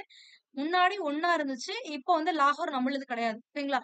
இப்ப பாகிஸ்தான்ல இருக்கு. இந்த பகுதியில மட்டும்தான் கஜினியோட ஆட்சியாளர்கள் வந்து வம்சாவளிகள் வந்து ஆட்சி செஞ்சுக்கிட்டு இருக்காங்க. சோ அதுவுமே ஒரு 30 வருஷம் தான் நீடிக்குது. 1186ல கோரி அரசர் மொய்சுதீன் முகமது கோரி அப்படிங்கிறவரு பஞ்சாப் மீது படையெடுத்து வந்து லாகூரை கைப்பற்றாரு. சோ அப்ப லாகூர்ல யார் ஆட்சி செஞ்சுக்கிட்டு இருந்தாங்க? கஜினியோடைய வம்சாவளிகள். சோ இந்த பகுதியை வந்து முகமது கோரி கைப்பற்றாரு. கஜினி வம்சத்துடைய கடைசி அரசர் யாருன்னு பாத்தீங்கன்னா குரோஷா. சோ இந்த குரோஷாவை 1192ல கைது செஞ்சு கொன்றுவாரு. கொன்னுட்டு இதுக்கப்புறம் கஜினி வம்சம்னு ஒண்ணு கிடையாது, இதுக்கப்புறம் இது முகமது கோரியோடது அப்படின்னு சொல்லி முகமது கோரி ஆட்சி அமைப்பாரு. சோ முகமது கோரிக்கு வம்சம் எதுவுமே இருக்காது, மகன்கள் இல்லாதனால என்ன பண்ணுவாங்க அப்படின்னா, அவருடைய அடிமையான குத்புதீன் ஐபக் வந்து ஆட்சி அமைப்பாரு. அப்படி உருவானதா இந்த டெல்லி அரசு. ஓகேங்களா? சோ புரிஞ்சா? சோ மறுபடியும் ஒரு வாட்டி ரீகேப் மாதிரி பார்த்தலாமா? சோ இது வந்து ஒரு பெரிய லாங் ஸ்டோரி. சோ இந்த முகமது பின் காசிம்க்கு அப்புறம் அவரோட ஆட்சி காலத்துல மத்திய ஆசிய பகுதிகளில் அரேபிய பேரரசு இருக்கு. அந்த அரேபிய பேரரசு உடைஞ்சு பல சுதந்திர அரசுகளா மாறுது. அப்படி உருவான ஒரு சுதந்திர அரசு தான் சாமானிய பேரரசு. அந்த சாமானிய பேரரசுமே பின்னால என்ன ஆகுது அப்படின்னா, பல மாகாணங்களா வந்து பிரியுது. பட் இருந்தாலுமே சாமானிய பேரரசுல ஒரு மாகாணமா இருக்கிறதா குரசன். அந்த குரசத்தோடைய ஆளுநரா யார் இருக்காங்க அப்படின்னு பாத்தீங்கன்னா, அல்புடிஜின் அப்படிங்கிறவர் இருப்பாரு. அந்த அல்புடிஜின் குரசம்ல ஆளுநரா தான் இருப்பாரு. ஆனா அவருக்கு வந்து ஒரு சுதந்திர பகுதியை ஆட்சி செய்யணுங்கிற ஒரு ஆசை இருக்கு. அதனால அவர் என்ன பண்றாருன்னா, ஆப்கானிஸ்தான்ல கஜினி நகரை கைப்பற்றுவாரு. சோ இவர் கஜினி நகரை கைப்பற்றும் பொழுது அந்த கஜினி பகுதி யார்கிட்ட இருக்குன்னா, ஷாகி வம்ச ஆட்சியாளர்கள் கிட்ட இருக்கும், ஷாகி அரசு கிட்ட இருக்கும். அவங்க கிட்ட இருந்து போர் தொடுத்து வின் பண்ணி கஜினி பகுதியை கைப்பற்றி ஒரு சுதந்திர அரசை ஆப்கானிஸ்தான்ல இருக்கக்கூடிய கஜினி பகுதியில உருவாக்குறது யாருன்னா அல்புடிஜின். அது மட்டும் இல்லாம குரசமோட ஆளுநராவுமே இருந்துட்டு இருக்காரு. அங்க ஆளுநரா தான் இருக்காரு. இங்க ஒரு சுதந்திர அரச உருவாக்கியிருக்காரு.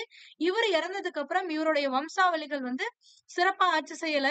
சோ அவங்களால அந்த ஆட்சியை வந்து நிலைச்சுக்க முடியல. அதனால என்ன பண்றாங்க அப்படின்னா உயர்குடிகள்லாம் சேர்ந்து சபுக்ஷிதனை என்ன பண்றாங்க, நீ இதுக்கு மேல இந்த பகுதிகளை ஆட்சி செய் அப்படின்னு சொல்லிடுறாங்க. சோ ஆல்ரெடி வந்து அல்புடஜன் யார்கிட்ட இருந்து அந்த கஜினி பகுதியை எடுத்தாரு, ஷாகி அரசர் கிட்ட இருந்து. அதனால இப்ப ஆட்சி சபுஜிதனுக்கு மாறும் பொழுது ஷாகி அரசர் ஆனந்த் ஜெயபாலர் என்ன பண்றாருன்னா ட்ரை பண்றாரு, நம்ம பகுதி தானே மறுபடியும் புடிச்சுதான் பாப்போமே அப்படின்னு சொல்லி போர் தொடுக்கிறாரு. ஆனா ஜெயபாலர் தோத்துறாரு. தோத்ததுனால இவர்கிட்ட ரிமைனிங் இருக்கக்கூடிய அந்த ஷாகி பகுதியுமே வந்து கஜினி ஆட்சியாளரான சபுக்ஷிதனுக்கு போற மாதிரி ஆயிடுது. சோ அப்ப என்ன பண்ணாருன்னா தன்னுடைய பகுதியும் முக்கியம், என்னோட உயிரும் முக்கியம் அப்படிங்கறனால ஒரு அமைதி உடன்படிக்கைக்கு முன்னாடி வராரு. சோ அந்த அமைதி உடன்படிக்கையின்படி நான் உங்களுக்கு வந்து திரை செலுத்துறேன், இந்த பகுதிகளை நானே ஆட்சி செஞ்சுக்கிறேன், என்னோட பகுதிகள் ரிமைனிங் இருக்கக்கூடிய பகுதிகள் என்கிட்டயே விட்டுருங்க அப்படின்னு சொல்லி கேட்கிறாரு. அதனால என்ன பண்றாருன்னா சபுக்ஷிதன் தன்னோட மகனான மாமுது, சோ இவர் கஜினி பகுதியை கைப்பற்றினதுக்கு அப்புறம் தான் கஜினி மாமுது, அதுக்கு முன்னாடி வரைக்கும் மாமுது தான். ஓகேங்களா? மாமுது கிட்ட நீ இந்த பகுதியுடைய ஆளுநரா இருந்துக்கோ, இந்த பகுதியில ஆட்சியாளர்களை நியமிச்சு கப்பம் வந்து வசூலிச்சுக்கோ அப்படின்னு விட்டுறாரு. ஆனா ஜெயபாலர் எப்போ வந்து அவருடைய பகுதி ஷாகிக்கு வராரோ அதுக்கப்புறம் வந்து என்ன பண்ணிடுறாருன்னா அங்க சபுக்ஷிதனால் அதாவது மாமுதுனால் நியமிக்கப்பட்ட ஆட்சியாளர்களை கைது செய்து அந்த மாதிரி நடவடிக்கைகள் எல்லாம் ஈடுபடுறாரு. அந்த உடன்படிக்கையை பிரீச் பண்ணிடுறாரு. ஓகேங்களா? சோ இதுதான் இதுக்கு பின்னாடி இருக்கக்கூடிய பேக்கப் ஸ்டோரி. பட் இவங்க வந்து ஒரு மேற்பார்வையில தான் இருக்கும், மாமுதோட மேற்பார்வையில தான் இருக்கும். சபுக்ஷிதன் வந்து கஜினி பகுதியை ஆட்சி செய்யறதுனால குரசம் பகுதி இருக்குல்ல, அங்க ஆளுநரா ஒருத்தர் இவர் நியமிச்சே ஆகணும்ல, அதனால அங்க மாமுது வந்து இருப்பார். சோ மாமுது அங்க இருக்கிறதுனால சபுக்ஷிதன் இறக்கும்பொழுது என்ன சொல்லுவாருன்னா, நீதான் மாமுது வந்து குரசம்ல இருக்கல்ல, அதனால வந்து இந்த பகுதி கஜினி பகுதியை வந்து உன்னோட தம்பியான இஸ்மாயில் வந்து ஆட்சி செஞ்சுக்கிட்டோம் அப்படின்னு சொல்லி விடுவாங்க. ஆனா இது வந்து ஒரு சுதந்திர அரசு. ஆனா மாமுது இருக்கிறது குரசம். குரசம்ல வந்து என்னன்னா ஒரு ஆஹ் சாமானிய பேரரசுக்கு கீழே இருக்கக்கூடிய ஒரு மாகாணத்தோட ஆளுநரா தான் இருப்பாங்க. ஓகேங்களா? சோ அதனால என்ன பண்றாருன்னா எனக்குன்னு ஒரு சுதந்திர அரசு வேணும் அப்படின்றதுனால என்ன பண்றாரு, இந்த கஜினி வந்து மாமுது வந்து மாமுது வந்து தன்னோட சகோதரரான இஸ்மாயிலோட வாரிசுரிமை போர் புரிஞ்சு இஸ்மாயில தோற்கடிச்சு கஜினி பகுதியை கைப்பற்றி கஜினி ஆட்சியாளரா மாறுறாரு. இவர் ஆட்சியாளரா மாறும் பொழுது காலிஃபாக்கள் வந்து என்ன சொல்றாங்கன்னா யாமினி உத்தவ்லா அப்படிங்கிற ஒரு பட்டத்தை கொடுத்து பேரரசுடைய வலது கை அப்படின்னு சொல்லி அங்கீகரிக்கிறாங்க. சோ இப்படிதான் இவர் வந்து ஆட்சி செய்யறாரு. இவர் ஒரு கிட்டத்தட்ட 32 வருஷம் ஆட்சி பண்றாரு. இந்த ஆட்சியில 17 முறை இந்தியாவின் மீது போர் தொடுத்திருக்காரு. இவருடைய முக்கிய நோக்கம் என்ன அப்படின்னா இந்தியாவில் இருக்கக்கூடிய செல்வங்களை கொள்ளையடிக்கிறது தான். சோ அதனால இந்தியாவுடைய செல்வங்கள் எல்லாம் எங்க சேகரிச்சிருந்தாங்க அப்படின்னா கோவில்கள்ல. சோ அதனால கோவில்கள்ல கொள்ளையடிச்சாங்க. கோவில்களை கொள்ளையடிச்சது மட்டும் இல்லாம இவங்க வந்து கொஞ்சம் மதப்பற்று இருந்ததுனால என்ன பண்றாங்க அப்படின்னா கோவில்களை வந்து இடிச்சாங்க. இவங்க வந்து இஸ்லாம், அதனால மத்த சமயத்தை சேர்ந்த கோவில்களை வந்து இடிச்சாங்க, சிலைகளை உடைச்சாங்க. அது மட்டும் இல்லாம பிற மதத்தை பின்பற்றவங்க எல்லாத்தையுமே வந்து கொன்னாங்க. இந்த மாதிரி இந்த ஆக்டிவிட்டிஸ்ல இருந்து அவங்களோட மதப்பற்று எந்த அளவுக்கு இருந்துச்சு அப்படின்னு நம்மளுக்கு தெரியும். பட் ஆனா ஒருபோதும் அவங்க என்ன பண்ணல அப்படின்னா மத்த மதத்தவர்களை இஸ்லாமுக்கு மதம் மாறுங்க அப்படின்னு சொல்லவே கிடையாது. ஓகேங்களா? ஆனா இவங்க படையெடுத்து வரும்போது தங்களோட உயிரை காப்பாத்திக்கிறதுக்காக மத்த பகுதிகளில் இருந்தவங்க எல்லாருமே வந்து இஸ்லாம் மதத்துக்கு மாறிக்கிட்டாங்க. ஏன்னா இஸ்லாம் மாறிட்டா நம்ம உயிரோட இருப்போம் அப்படிங்கறதுனால இஸ்லாமுக்கு மாறிட்டாங்க. மறுபடியும் அவங்க போனதுக்கு அப்புறம் மறுபடியும் இந்துவா அவங்க அவங்களோட மதத்துக்கு கன்வெர்ட் ஆகிக்கிட்டாங்க. சோ இதுதான் இதுல முக்கியமானது. இந்த 1025ல நடந்த சோமநாதபுர கடற்கரை கொள்ளை. இதுல வந்து கிட்டத்தட்ட ஒரு 2 கோடி தினார் மதிப்புடைய பொருட்களை வந்து கஜினி மாமுதுக்கு கிடைச்சிச்சு அப்படின்னு சொல்லி 13ஆம் நூற்றாண்டுகள்ல மரபு வழி பதிவுகள்ல காணப்படுது. ஆனா அந்த சமகாலத்தை சேர்ந்த சமண சம சமண மதத்தோட சான்றுகள்ல இந்த மாதிரி எந்த ஒரு குறிப்புகளுமே இவ்வளவு எல்லாம் இல்ல. அந்த மாதிரி எல்லாம் கொடுக்கல. ஓகேங்களா? சோ இவங்களோட படையெடுப்புகள் எல்லாமே வந்து எதை பேஸ் பண்ணி இருந்துச்சு அப்படின்னா அரசியல் பொருளாதார காரணங்களுக்காக தான் படையெடுத்து வந்தாங்க. இருந்தாலும் அதுலயும் அவங்களோட மதப்பற்ற வெளிப்படுத்தினாங்க. ஓகேங்களா? சோ இவ்வளவுதான். இதுக்கப்புறம் இவரு கஜினி இறந்ததுக்கு அப்புறம் வாரிசுரிமை போர் எல்லாம் நடக்குது. இருந்தாலுமே அந்த காலகட்டம் வாரிசுரிமை நடக்கும் பொழுது 2 ஆட்சியாளர்கள் சக்சஸரா வந்திருக்காங்க, கண்டினியூஸா வந்திருக்காங்க. ஒண்ணு யாரு அப்படின்னு பாத்தீங்கன்னா சுல்தான் இப்ராஹிம். இவரோட மகன் அடுத்த ஆட்சியாளரா அமைஞ்சிருக்காரு. மகன் மசூத் வந்து ஆட்சி செஞ்சிருக்காரு. அதுக்கடுத்து இந்த கஜினி பகுதி பெரிய பகுதிகளை ஆட்சி செஞ்சவங்க கடைசியா வந்து லாகூர் பகுதி ஒரு சின்ன போர்ஷனை மட்டும்தான் இந்த கஜினி வம்சாவளர்கள் வந்து ஆட்சி செஞ்சுக்கிட்டு இருக்காங்க. இந்த மாதிரி அவங்க ஆட்சி செஞ்சுட்டு இருக்கும்போது முகமது கோரி அப்படிங்கிறவரு இந்த பகுதிகளை கைப்பற்றாரு. 1186ல மொய்சுதீன் முகமது கோரி அப்படிங்கிறவர் வந்து பஞ்சாப் மீது படையெடுத்து வந்து லாகூரை கைப்பற்றி அந்த டைம்ல வந்து ஆட்சி செய்யக்கூடிய கஜினி வம்சத்தோடைய சேர்ந்தவரான குரவ் ஷா அப்படிங்கிறவரை கொன்றுவாரு. 1192ல கொன்று, இதுக்கு மேல கஜினிங்கிறது ஒண்ணு கிடையாது, முகமது மட்டும்தான் அப்படின்னு சொல்லி முகமது கோரியோடைய ஆட்சி தொடங்குது. ஓகேங்களா? இவ்வளவுதான் வந்து உங்களுக்கு கஜினிய பத்தி கொடுத்திருக்கிறதுல. இதுல இந்த பாக்ஸ் வந்து ரொம்பவே இம்பார்ட்டன்ட். ஏன்னா கணிதவியலாளருமான தத்துவ ஞானியும் கணிதவியலாளரும் தத்துவ ஞானியும் வானவியலாளரும் வரலாற்று ஆசிரியருமான அல்பெரினி. சோ இந்த அல்பெரினி யாரோட இந்தியாவுக்கு வந்தாங்கன்னு கேட்பாங்க. இல்லைன்னா கஜினி மாமுதுடன் இந்தியாவிற்கு வந்த ஸ்காலர் யாரு அப்படின்னு கேட்பாங்க. அல்பெரினி. ஓகேங்களா? இது ரொம்பவே இம்பார்ட்டன்ட். ப்ரீவியஸ் இயர் கொஸ்டின்ஸ்ல இது கேட்டிருக்காங்க. சோ இவர் எழுதினதுதான் ஹிதாப் உல் ஹிந்த் அப்படிங்கிற நூல். சோ இவரு இங்க வந்து இந்த நூலை இயற்றுறதுக்கு முன்னாடியே சமஸ்கிருதத்தை கத்திருக்காரு. இந்து மத நூல்களை, தத்துவ நூல்களையும் பல இது வந்து அவரு படிச்சிருக்காரு. அடுத்தது வந்து யூக்ளிடின் கிரேக்க நூலை கூட இவர் சமஸ்கிருதத்துல மொழிபெயர்த்திருக்காரு. இது கேட்பாங்க. அல்பெரினி எந்த நூலை சமஸ்கிருதத்துல மொழிபெயர்த்தாரு அப்படின்னா யூக்ளிடின்ங்கிற கிரேக்க நூல். அடுத்தது முக்கியமான ஒரு விஷயம், ஆரியப்பட்டர் நம்ம ஆல்ரெடி பார்த்தோம். குப்த வம்சத்திலேயே ஆரியப்பட்டர் தான் வந்து ஆரியப்பட்டியம் அப்படிங்கிற ஒரு நூலை வந்து எழுதியிருப்பாரு. அந்த நூல்ல தான் புவி தன்னோட அச்சுல வந்து சுழல்றதுனாலதான் இரவு பகல் மாறி மாறி ஏற்படுது அப்படின்னு ஒரு செய்தியை சொல்லியிருப்பாரு. இந்த செய்தியை இவர் தான் வந்து என்ன பண்றாரு அப்படின்னா மேலை நாடுகளுக்கு வந்து மேற்கு நாடுகளுக்கு வந்து இவர் தான் பரப்புறாரு. இந்த மாதிரி இவர் கண்டுபிடிச்சிருக்காரு அப்படின்னு சொல்லி யாரு தான் பரப்புறாங்கன்னா அல்பெரினி தான் பரப்புறாரு. இதனால இவர் என்ன சொல்றாங்கன்னா இந்தியாவுக்கும் பிற உலக நாடுகளுக்கும் இடையே ஒரு பாலமாக இருந்திருக்காரு அப்படின்னு சொல்றாங்க. இந்த 2 பாயிண்ட்டுமே வந்து உங்களுக்கு கூற்று கொஸ்டின்ல கேட்டிருக்காங்க. ஓகேங்களா? சோ அதனால இது கிளியரா பாத்துக்கோங்க. இந்தியாவிற்கும் பிற உலக நாடுகளுக்கும் பாலமாக திகழ்ந்தவர் யாருன்னு கேட்டிருந்தாங்க ஒரு டைம். சோ அதனால இந்த பாக்ஸ் வந்து ரொம்பவே இம்பார்ட்டன்ட். இவ்வளவுதான் உங்களுக்கு வந்து கஜினிய பத்தி இருக்கிறது. இதுக்கப்புறம் கோரி பத்தி சும்மா ஒரே ஒரு ஷார்ட்டா ஒரு ஸ்டோரி தான், அவ்வளவுதான். அதோட முடிஞ்சுன்னா இந்த இன்ட்ரோடக்ஷன் பார்ட் முடிஞ்சு. கிட்டத்தட்ட இது எவ்வளவு லாங் வீடியோ பாருங்க. சோ இப்பதான் பார்த்தோம். 1186ல லாகூர் பகுதியை வந்து முகமது கோரி வந்து கைப்பற்றினாரு. 1192ல கஜினியோடைய கடைசி வம்ச ஆட்சியாளரான குரோஷாவை கொண்டுட்டு இதுக்கப்புறம் நான் தான் அப்படின்ற மாதிரி ஒரு ஆட்சியை நிறுவுறாரு இவரு. ஆனா கஜினியோட படையெடுப்புகள் என்ன பண்ணிருக்கோம் அப்படின்னா கொள்ளையடிக்கிறத மட்டும்தான் நோக்கமா கொண்டிருந்தாங்க. ஆனா இவர் என்ன பண்ணிருப்பாரு அப்படின்னா அந்த கொள்ளையடித்த செல்வத்தையும் இவரு படையெடுத்து போய் வெற்றி கொள்றாருல்ல அந்த பகுதியில இருந்து வரக்கூடிய திரையும் வந்து கரெக்டா வருதா அப்படிங்கறதெல்லாம் பார்க்கணும், உறுதி செய்யணும் அப்படிங்கிறதுக்காக படையரண் நகரங்களை வந்து அமைக்கிறாரு. ஓகேங்களா? சோ அவங்க வந்து படையெடுத்தாங்க, அதுக்கப்புறம் கொள்ளையடிச்சாங்க, அதுக்கப்புறம் அதை பிரிச்சு கொடுத்தாங்க, அந்த மாதிரி போயிடுச்சு. ஆனா இவர் வந்து அதுக்கப்புறமும் அந்த பகுதியில இருந்து கரெக்டா திரை வருதா, கொள்ளையடிச்ச செல்வம் எல்லாம் சரியா இருக்கா அப்படிங்கறது எல்லாத்தையுமே பாக்குறதுக்காக படையரண்கள் அமைக்கிறாரு.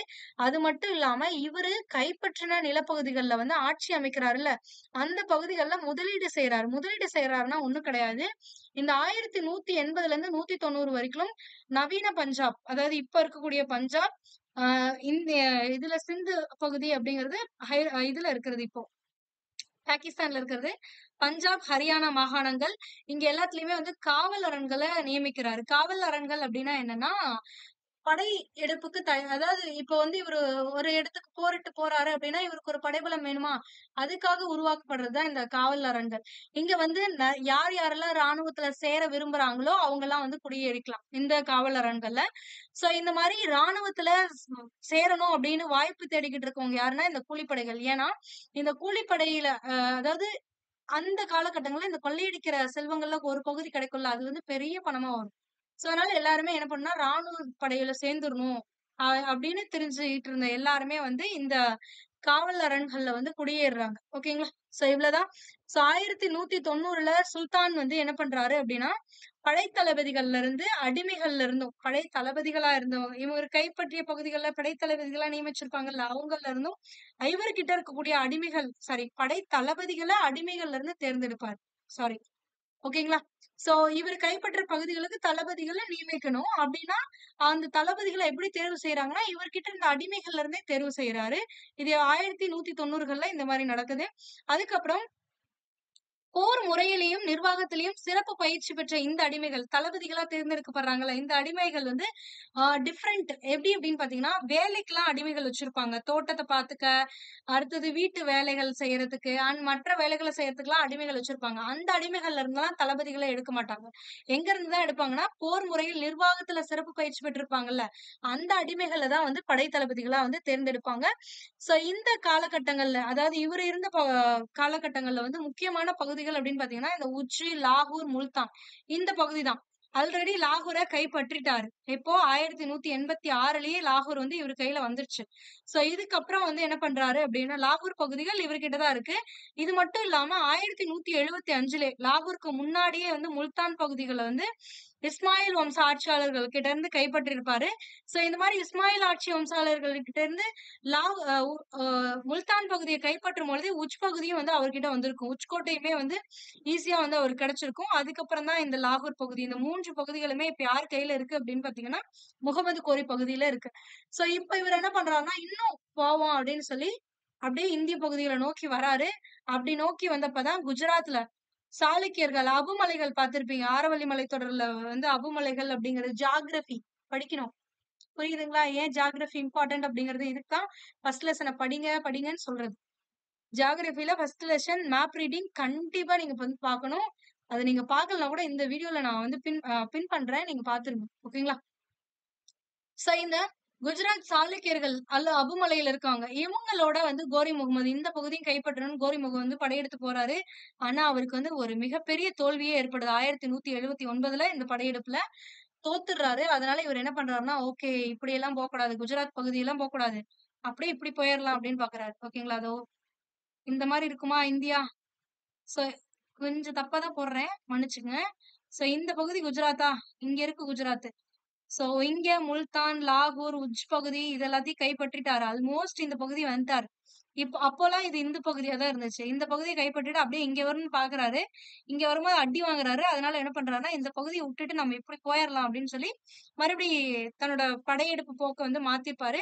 மாத்திட்டு இப்ப என்ன பண்ணுவாருன்னா, இங்க இருக்கக்கூடிய சிந்து பகுதி இங்க எல்லாத்துலயுமே வந்து உறுதிப்படுத்திக்குவாரு. இது மட்டும் இல்லாம இந்த ராஜஸ்தான் பகுதி, மாலவா, அதுக்கு அடுத்தது இந்த கன்னோஜ் பகுதி, உத்தரப்பிரதேஷ் இந்த மாதிரி குஜராத்த மட்டும் விட்டுருவாரு. அப்படியே இப்படி போவாரு.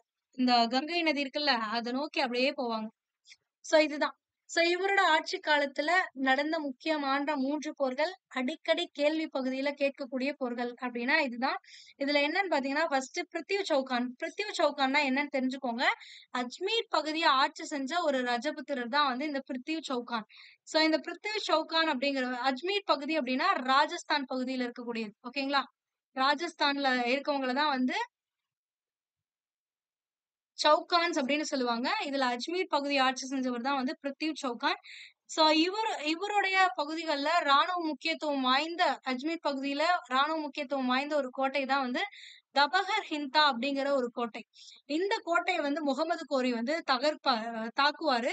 சோ இவருடைய தாக்குதலை தெரிஞ்சுக்கிட்ட அஜ்மீருடைய அரசனான பிரித்திவ் சௌகான் என்ன பண்றாருன்னா, ஒரு படை எடுத்துக்கிட்டு 1191ல இந்த பகுதிக்கு போவாரு. என்னுடைய கோட்டை பகுதியை தாக்குறியா அப்படின்னு சொல்லி இப்ப பிரித்திவ் சௌகான் வெர்சஸ் முகமது கோரி போர் நடக்குது. எப்ப 1191ல நடக்குது.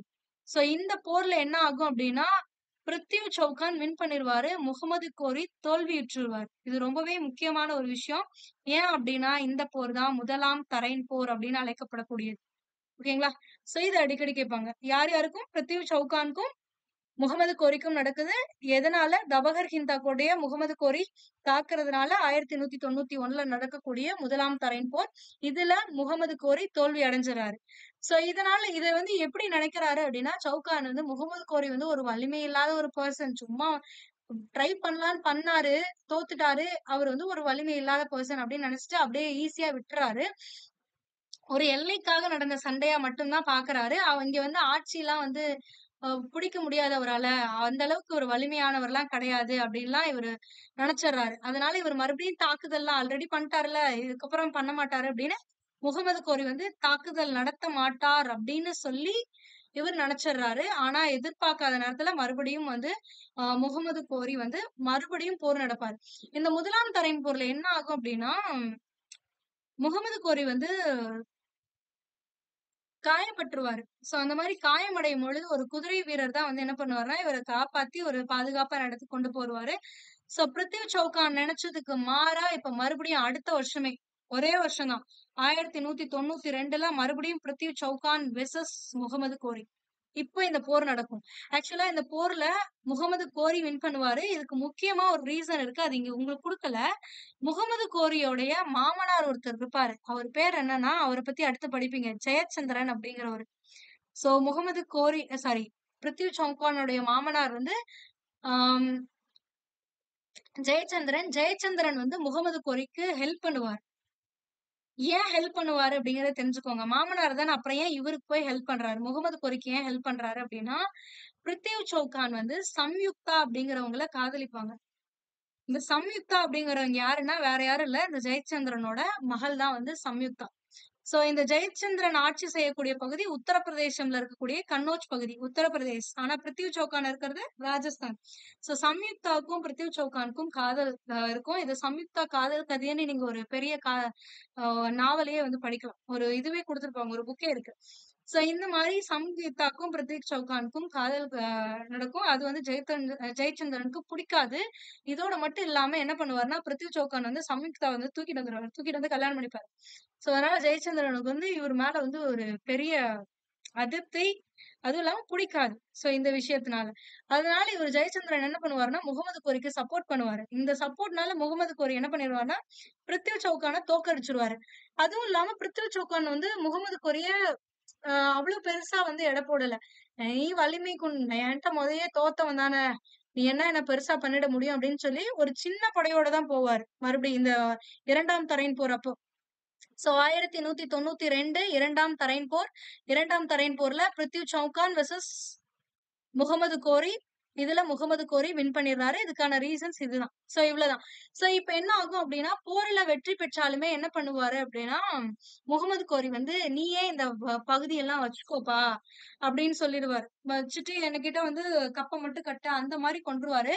ஆனா இதுக்கு பின்னாடி ஒரு ரீசன் என்னன்னா, இப்போ போர்ல தான் வெற்றி அடைஞ்சாங்க. ஆனா அவர் ஃபுல்லா வந்து க்ளோஸ் பண்ணாதான் அந்த பகுதி இவருக்கு கண்ட்ரோல் இவருக்கு கீழ வரும் அப்படிங்கறதுனால என்ன பண்ணுவாருன்னா, அந்த பகுதி அவர்கிட்டயே குடுத்துட்டு பின்னால வந்து ராஜ துரோகம் குற்றம் சாட்டி என்ன பண்ணிருவாருன்னா அவரை கொன்றுவாங்க.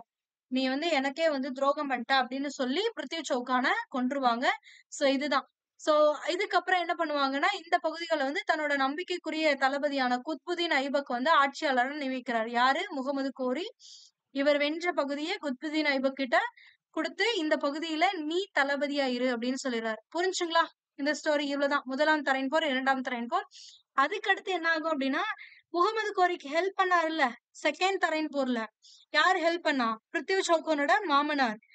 இவருக்கு எதிரா இப்போ வந்து நீ முன்னாடி சப்போர்ட் பண்ண, பட் இருந்தாலும் வா உனக்கே ஆப்பு வைக்கிறேன் அப்படின்னு சொல்லிட்டு மறுபடியும் என்ன பண்ணுவாருன்னா, கன்னோஜ் அரசர் ஜெயச்சந்திரனுக்கும் எதிரா வந்து வெர்சஸ் முகமது கோரி. இதுலயுமே முகமது கோரி வின் பண்ணிருவாரு. சோ இந்த மொத்த பகுதியும் சேர்த்துதான் குத்புதீன் ஐபக் கிட்ட வரும். ஓகேங்களா? ஆக்சுவலா என்ன நடக்கும் அப்படின்னா, கன்னௌஜ் அரசர் ஜெயச்சந்திரனை எதிர்த்து போர் புரிய மீண்டும் விரைவிலேயே முகமது கோரி இந்தியா வராரு.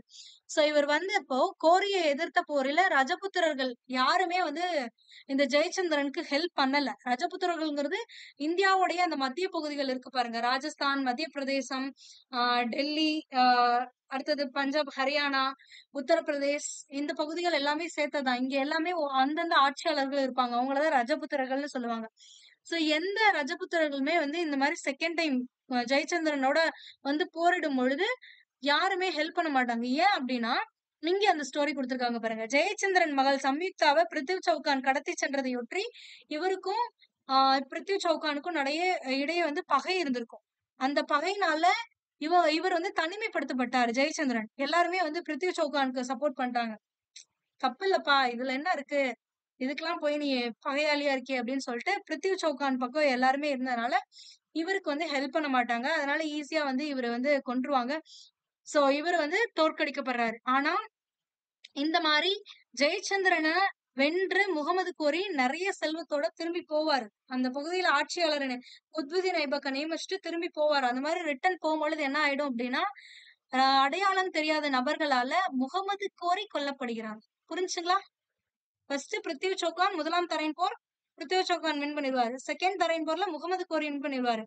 அதுக்கு ஹெல்ப் பண்ண ஜெயச்சந்திரனோட மறுபடியும் போர் தொடுக்க மறுபடியும் அங்க இருந்து வருவார். அதாவது அந்த கைப்பற்றின பிருத்திவி சௌகான் கிட்ட இருந்து கைப்பற்றின பகுதியை வந்து குத்புதீன் ஐபக் கிட்ட கொடுத்துட்டு நீ பாத்துக்க நான் போறேன் அப்படின்னு சொல்லிட்டு போயிருவாரு. மறுபடியும் வந்து கன்னௌசி ஆட்சி செய்யக்கூடிய ஜெயச்சந்திரன் கிட்ட இருக்கக்கூடிய பகுதிகளையும் கைப்பற்றி மறுபடியும் குத்புதீன் ஐபக் கிட்டே கொடுத்துருவாரு. கொடுத்துட்டு என்ன பண்ணுவாருன்னா ரிட்டர்ன் போவாரு. அந்த மாதிரி ரிட்டர்ன் போகும்போது முகமது கோரி அவுட். இப்ப வந்து முகமது கோரிக்கு மகன்கள் யாரும் இல்லை. சோ அதனால குத்புதீனுக்கு மேல யாருமே கிடையாது. சோ அதனால குத்புதீன் ஐபக் இப்ப என்ன பண்ணிடுறாருன்னா நான் தான் ராஜா, இது என்னோட சாம்ராஜ்யம், டெல்லி சுல்தானியம். சோ இப்படிதான் டெல்லி சுல்தானியம் தோற்றுவிக்கப்படுது. இதுல நீங்க அதாவது கொஸ்டின் பாயிண்ட் ஆஃப் வியூல வந்து நீங்க என்ன பார்க்கணும் அப்படின்னு பாத்தீங்கன்னா இந்த ரஜபுத்திரர்கள் பத்தி கேட்பாங்க. ரஜபுத்திரர்கள் அப்படின்னா யார் யாருன்னா தோமர் பகுதி. தோமர்னா இப்ப இருக்கக்கூடிய டெல்லி பகுதி.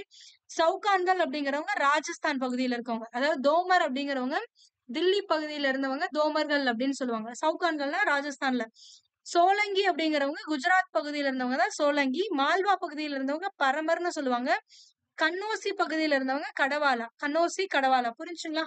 அடுத்தது பந்தேல்கண்ட் பகுதியில இருந்தவங்க சந்தேலர்கள்னு சொல்லுவாங்க. இது பின்னாடி எல்லாம் பாப்பீங்க. சந்தேலர்கள் சந்தேலர்களை கொன்றாங்க. கடவாலால வந்து போர் புரிந்தாங்க. சோலங்கி பகுதியில போர் புரிந்தாங்க. சோலங்கியோட போர் புரிந்தாங்க. இந்த மாதிரி எல்லாம் சொல்லுவாங்க. அப்படின்னா ஒண்ணும் இல்ல.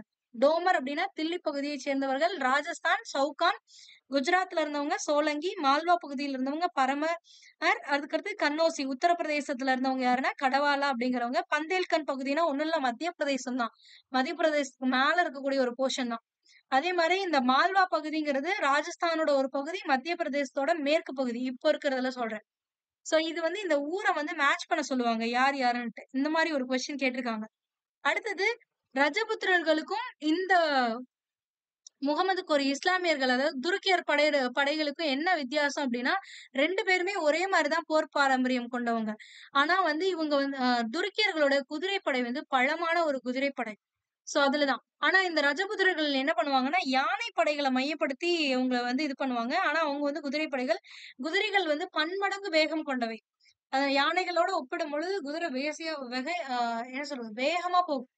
சோ வெசியா போறதுனால என்ன ஆகும் அப்படின்னு பாத்தீங்கன்னா சீக்கிரம் வந்து அதிக அளவு போர் புரிவாங்க. அதனால வந்துட்டு அதிக பேரை வந்து கொல்ல முடியும். அதனால துருக்கியர்களுக்கு இந்த குதிரைப்படை வந்து இவங்க வெற்றி கொள்றதுக்கு ஒரு முக்கிய சாதகமா இருந்துச்சு அப்படின்னு சொல்லலாம். ஓகேங்களா? புரிஞ்சா? சோ இவ்வளவுதான் வந்து ஸ்டோரி பிஹைண்ட் இட். சோ அதுக்கடுத்து இந்த ஒரு பாயிண்ட் இந்த பாக்ஸ் எல்லாம் எப்பவுமே மறக்காம பாத்துருங்க. ஹிஸ்டரியா இருக்கட்டும், ஜியாகிரபியா இருக்கட்டும், பாலிட்டியா இருக்கட்டும், சயின்ஸ் இந்த மாதிரி இருக்கிறதுல டூ யூ நோன்னு போட்டிருந்தாலும் சரி, அதாவது உங்களுக்கு தெரியுமா அப்படின்னு கொடுத்திருந்தாலும் சரி, எதுவுமே கொடுக்காம இந்த மாதிரி எம்டியா ஒரு பாக்ஸஸ் கொடுத்திருந்தாலும் சரி, பாட சுருக்கமா இருக்கட்டும், புக் பேக் கொஸ்டின்ஸ் இது எல்லாமே ரொம்ப இம்பார்ட்டன்ட். ஏன்னா மோஸ்ட்லி கொஸ்டின்ஸ் இதுல இருந்து தான் கேக்குறாங்க. அல்பர்னி பாருங்க பாக்ஸ் பாக்ஸ் கொஸ்டின். சோ அதுல தான் கேட்டிருக்காங்க. சோ இவ்வளவுதான். புரிஞ்சுங்களா? சோ ஃபர்ஸ்ட் யார் வந்திருப்பான்? முகமது பின் காசிம். யார் அனுப்புனாங்க? ஹஜஸ் பின் யூசுப் அனுப்பியிருப்பாரு. சோ இந்த கொஸ்டின் ஆல்ரெடி சொன்னேன். முதல்ல இஸ்லாமிய ஆட்சியாளர் யார் வந்து இந்தியா மீது படையெடுத்தாங்கன்னு கேட்டா முகமது பின் காசிம் தான். ஏன்னா ஹஜஸ் பின் யூசுப் இங்க வரலாம் கிடையாது. ஃபர்ஸ்ட் படை அனுப்புவாரு. அதுக்கப்புறம் ஒரு ஆட்சியாளர் அனுப்புவாரு. அந்த ஆட்சியாளர் தான் இந்த முகமது பின் காசிம். இவருக்கு அப்புறம் இவர் வந்து கொள்ளையடிச்சிட்டு போனதுக்கு அப்புறம் கிட்டத்தட்ட ஒரு 300 வருஷம் எதுவுமே இருக்காது. இந்த காலகட்டங்கள்ல அல்புடிஜன், சபுக்ஜுதீன், அவரோட மகன் கஜினி. அப்புறம் கஜினி தான் வந்து கொஞ்ச நாள் இது பண்ணிருப்பாரு. கஜினி ஆட்சி செஞ்சுக்கிட்டு இருக்க பகுதி வந்து கடைசி காலங்கள்ல லாகூர் பகுதி மட்டும்தான் இருக்கும். பின்னால முகமது கோரி அந்த லாகூர் பகுதியை கைப்பற்றி கஜினி வம்சத்தை வந்து தோற்கடிச்சிட்டு இவர் ஆட்சி அமைச்சிருப்பாரு. இவர் யார் யார் கூட எல்லாம் போர் புரிஞ்சிருப்பாருன்னா இதை முக்கியமா சொல்லக்கூடியது இந்த பிருத்திவி சௌகான் அண்ட் ஜெயச்சந்திரன் இந்த 2 இது. சோ முதலாம் தரையின் போர், 2ஆம் தரையின் போர் ரொம்பவே முக்கியமானது. அதுக்கு அடுத்தது இந்த பகுதிகள் ரொம்ப முக்கியம். எந்த பகுதி அந்த ரஜபுத்திரர்களோட பேர் என்னன்னு சொல்லுவாங்க. அவ்வளவுதான் உங்களுக்கு. சோ இந்த பாட்டை வந்து நீங்க ஒமிட் பண்றீங்க. இதுல இருந்து உங்களுக்கு நிறைய கொஸ்டின்ஸ் கேட்டிருக்காங்க. அதனால தெளிவா ஒரு வாட்டி பார்த்துட்டு அதுக்கப்புறமா படிச்சு பாருங்க. இது புரியும் உங்களுக்கு. நிறைய நான் சொன்ன ஸ்டோரிஸ்ல இங்க ஒரு சில பாயிண்ட்ஸ் எல்லாம் இருக்காது. பட் இதெல்லாம் ஞாபகம் வச்சுக்கோங்க.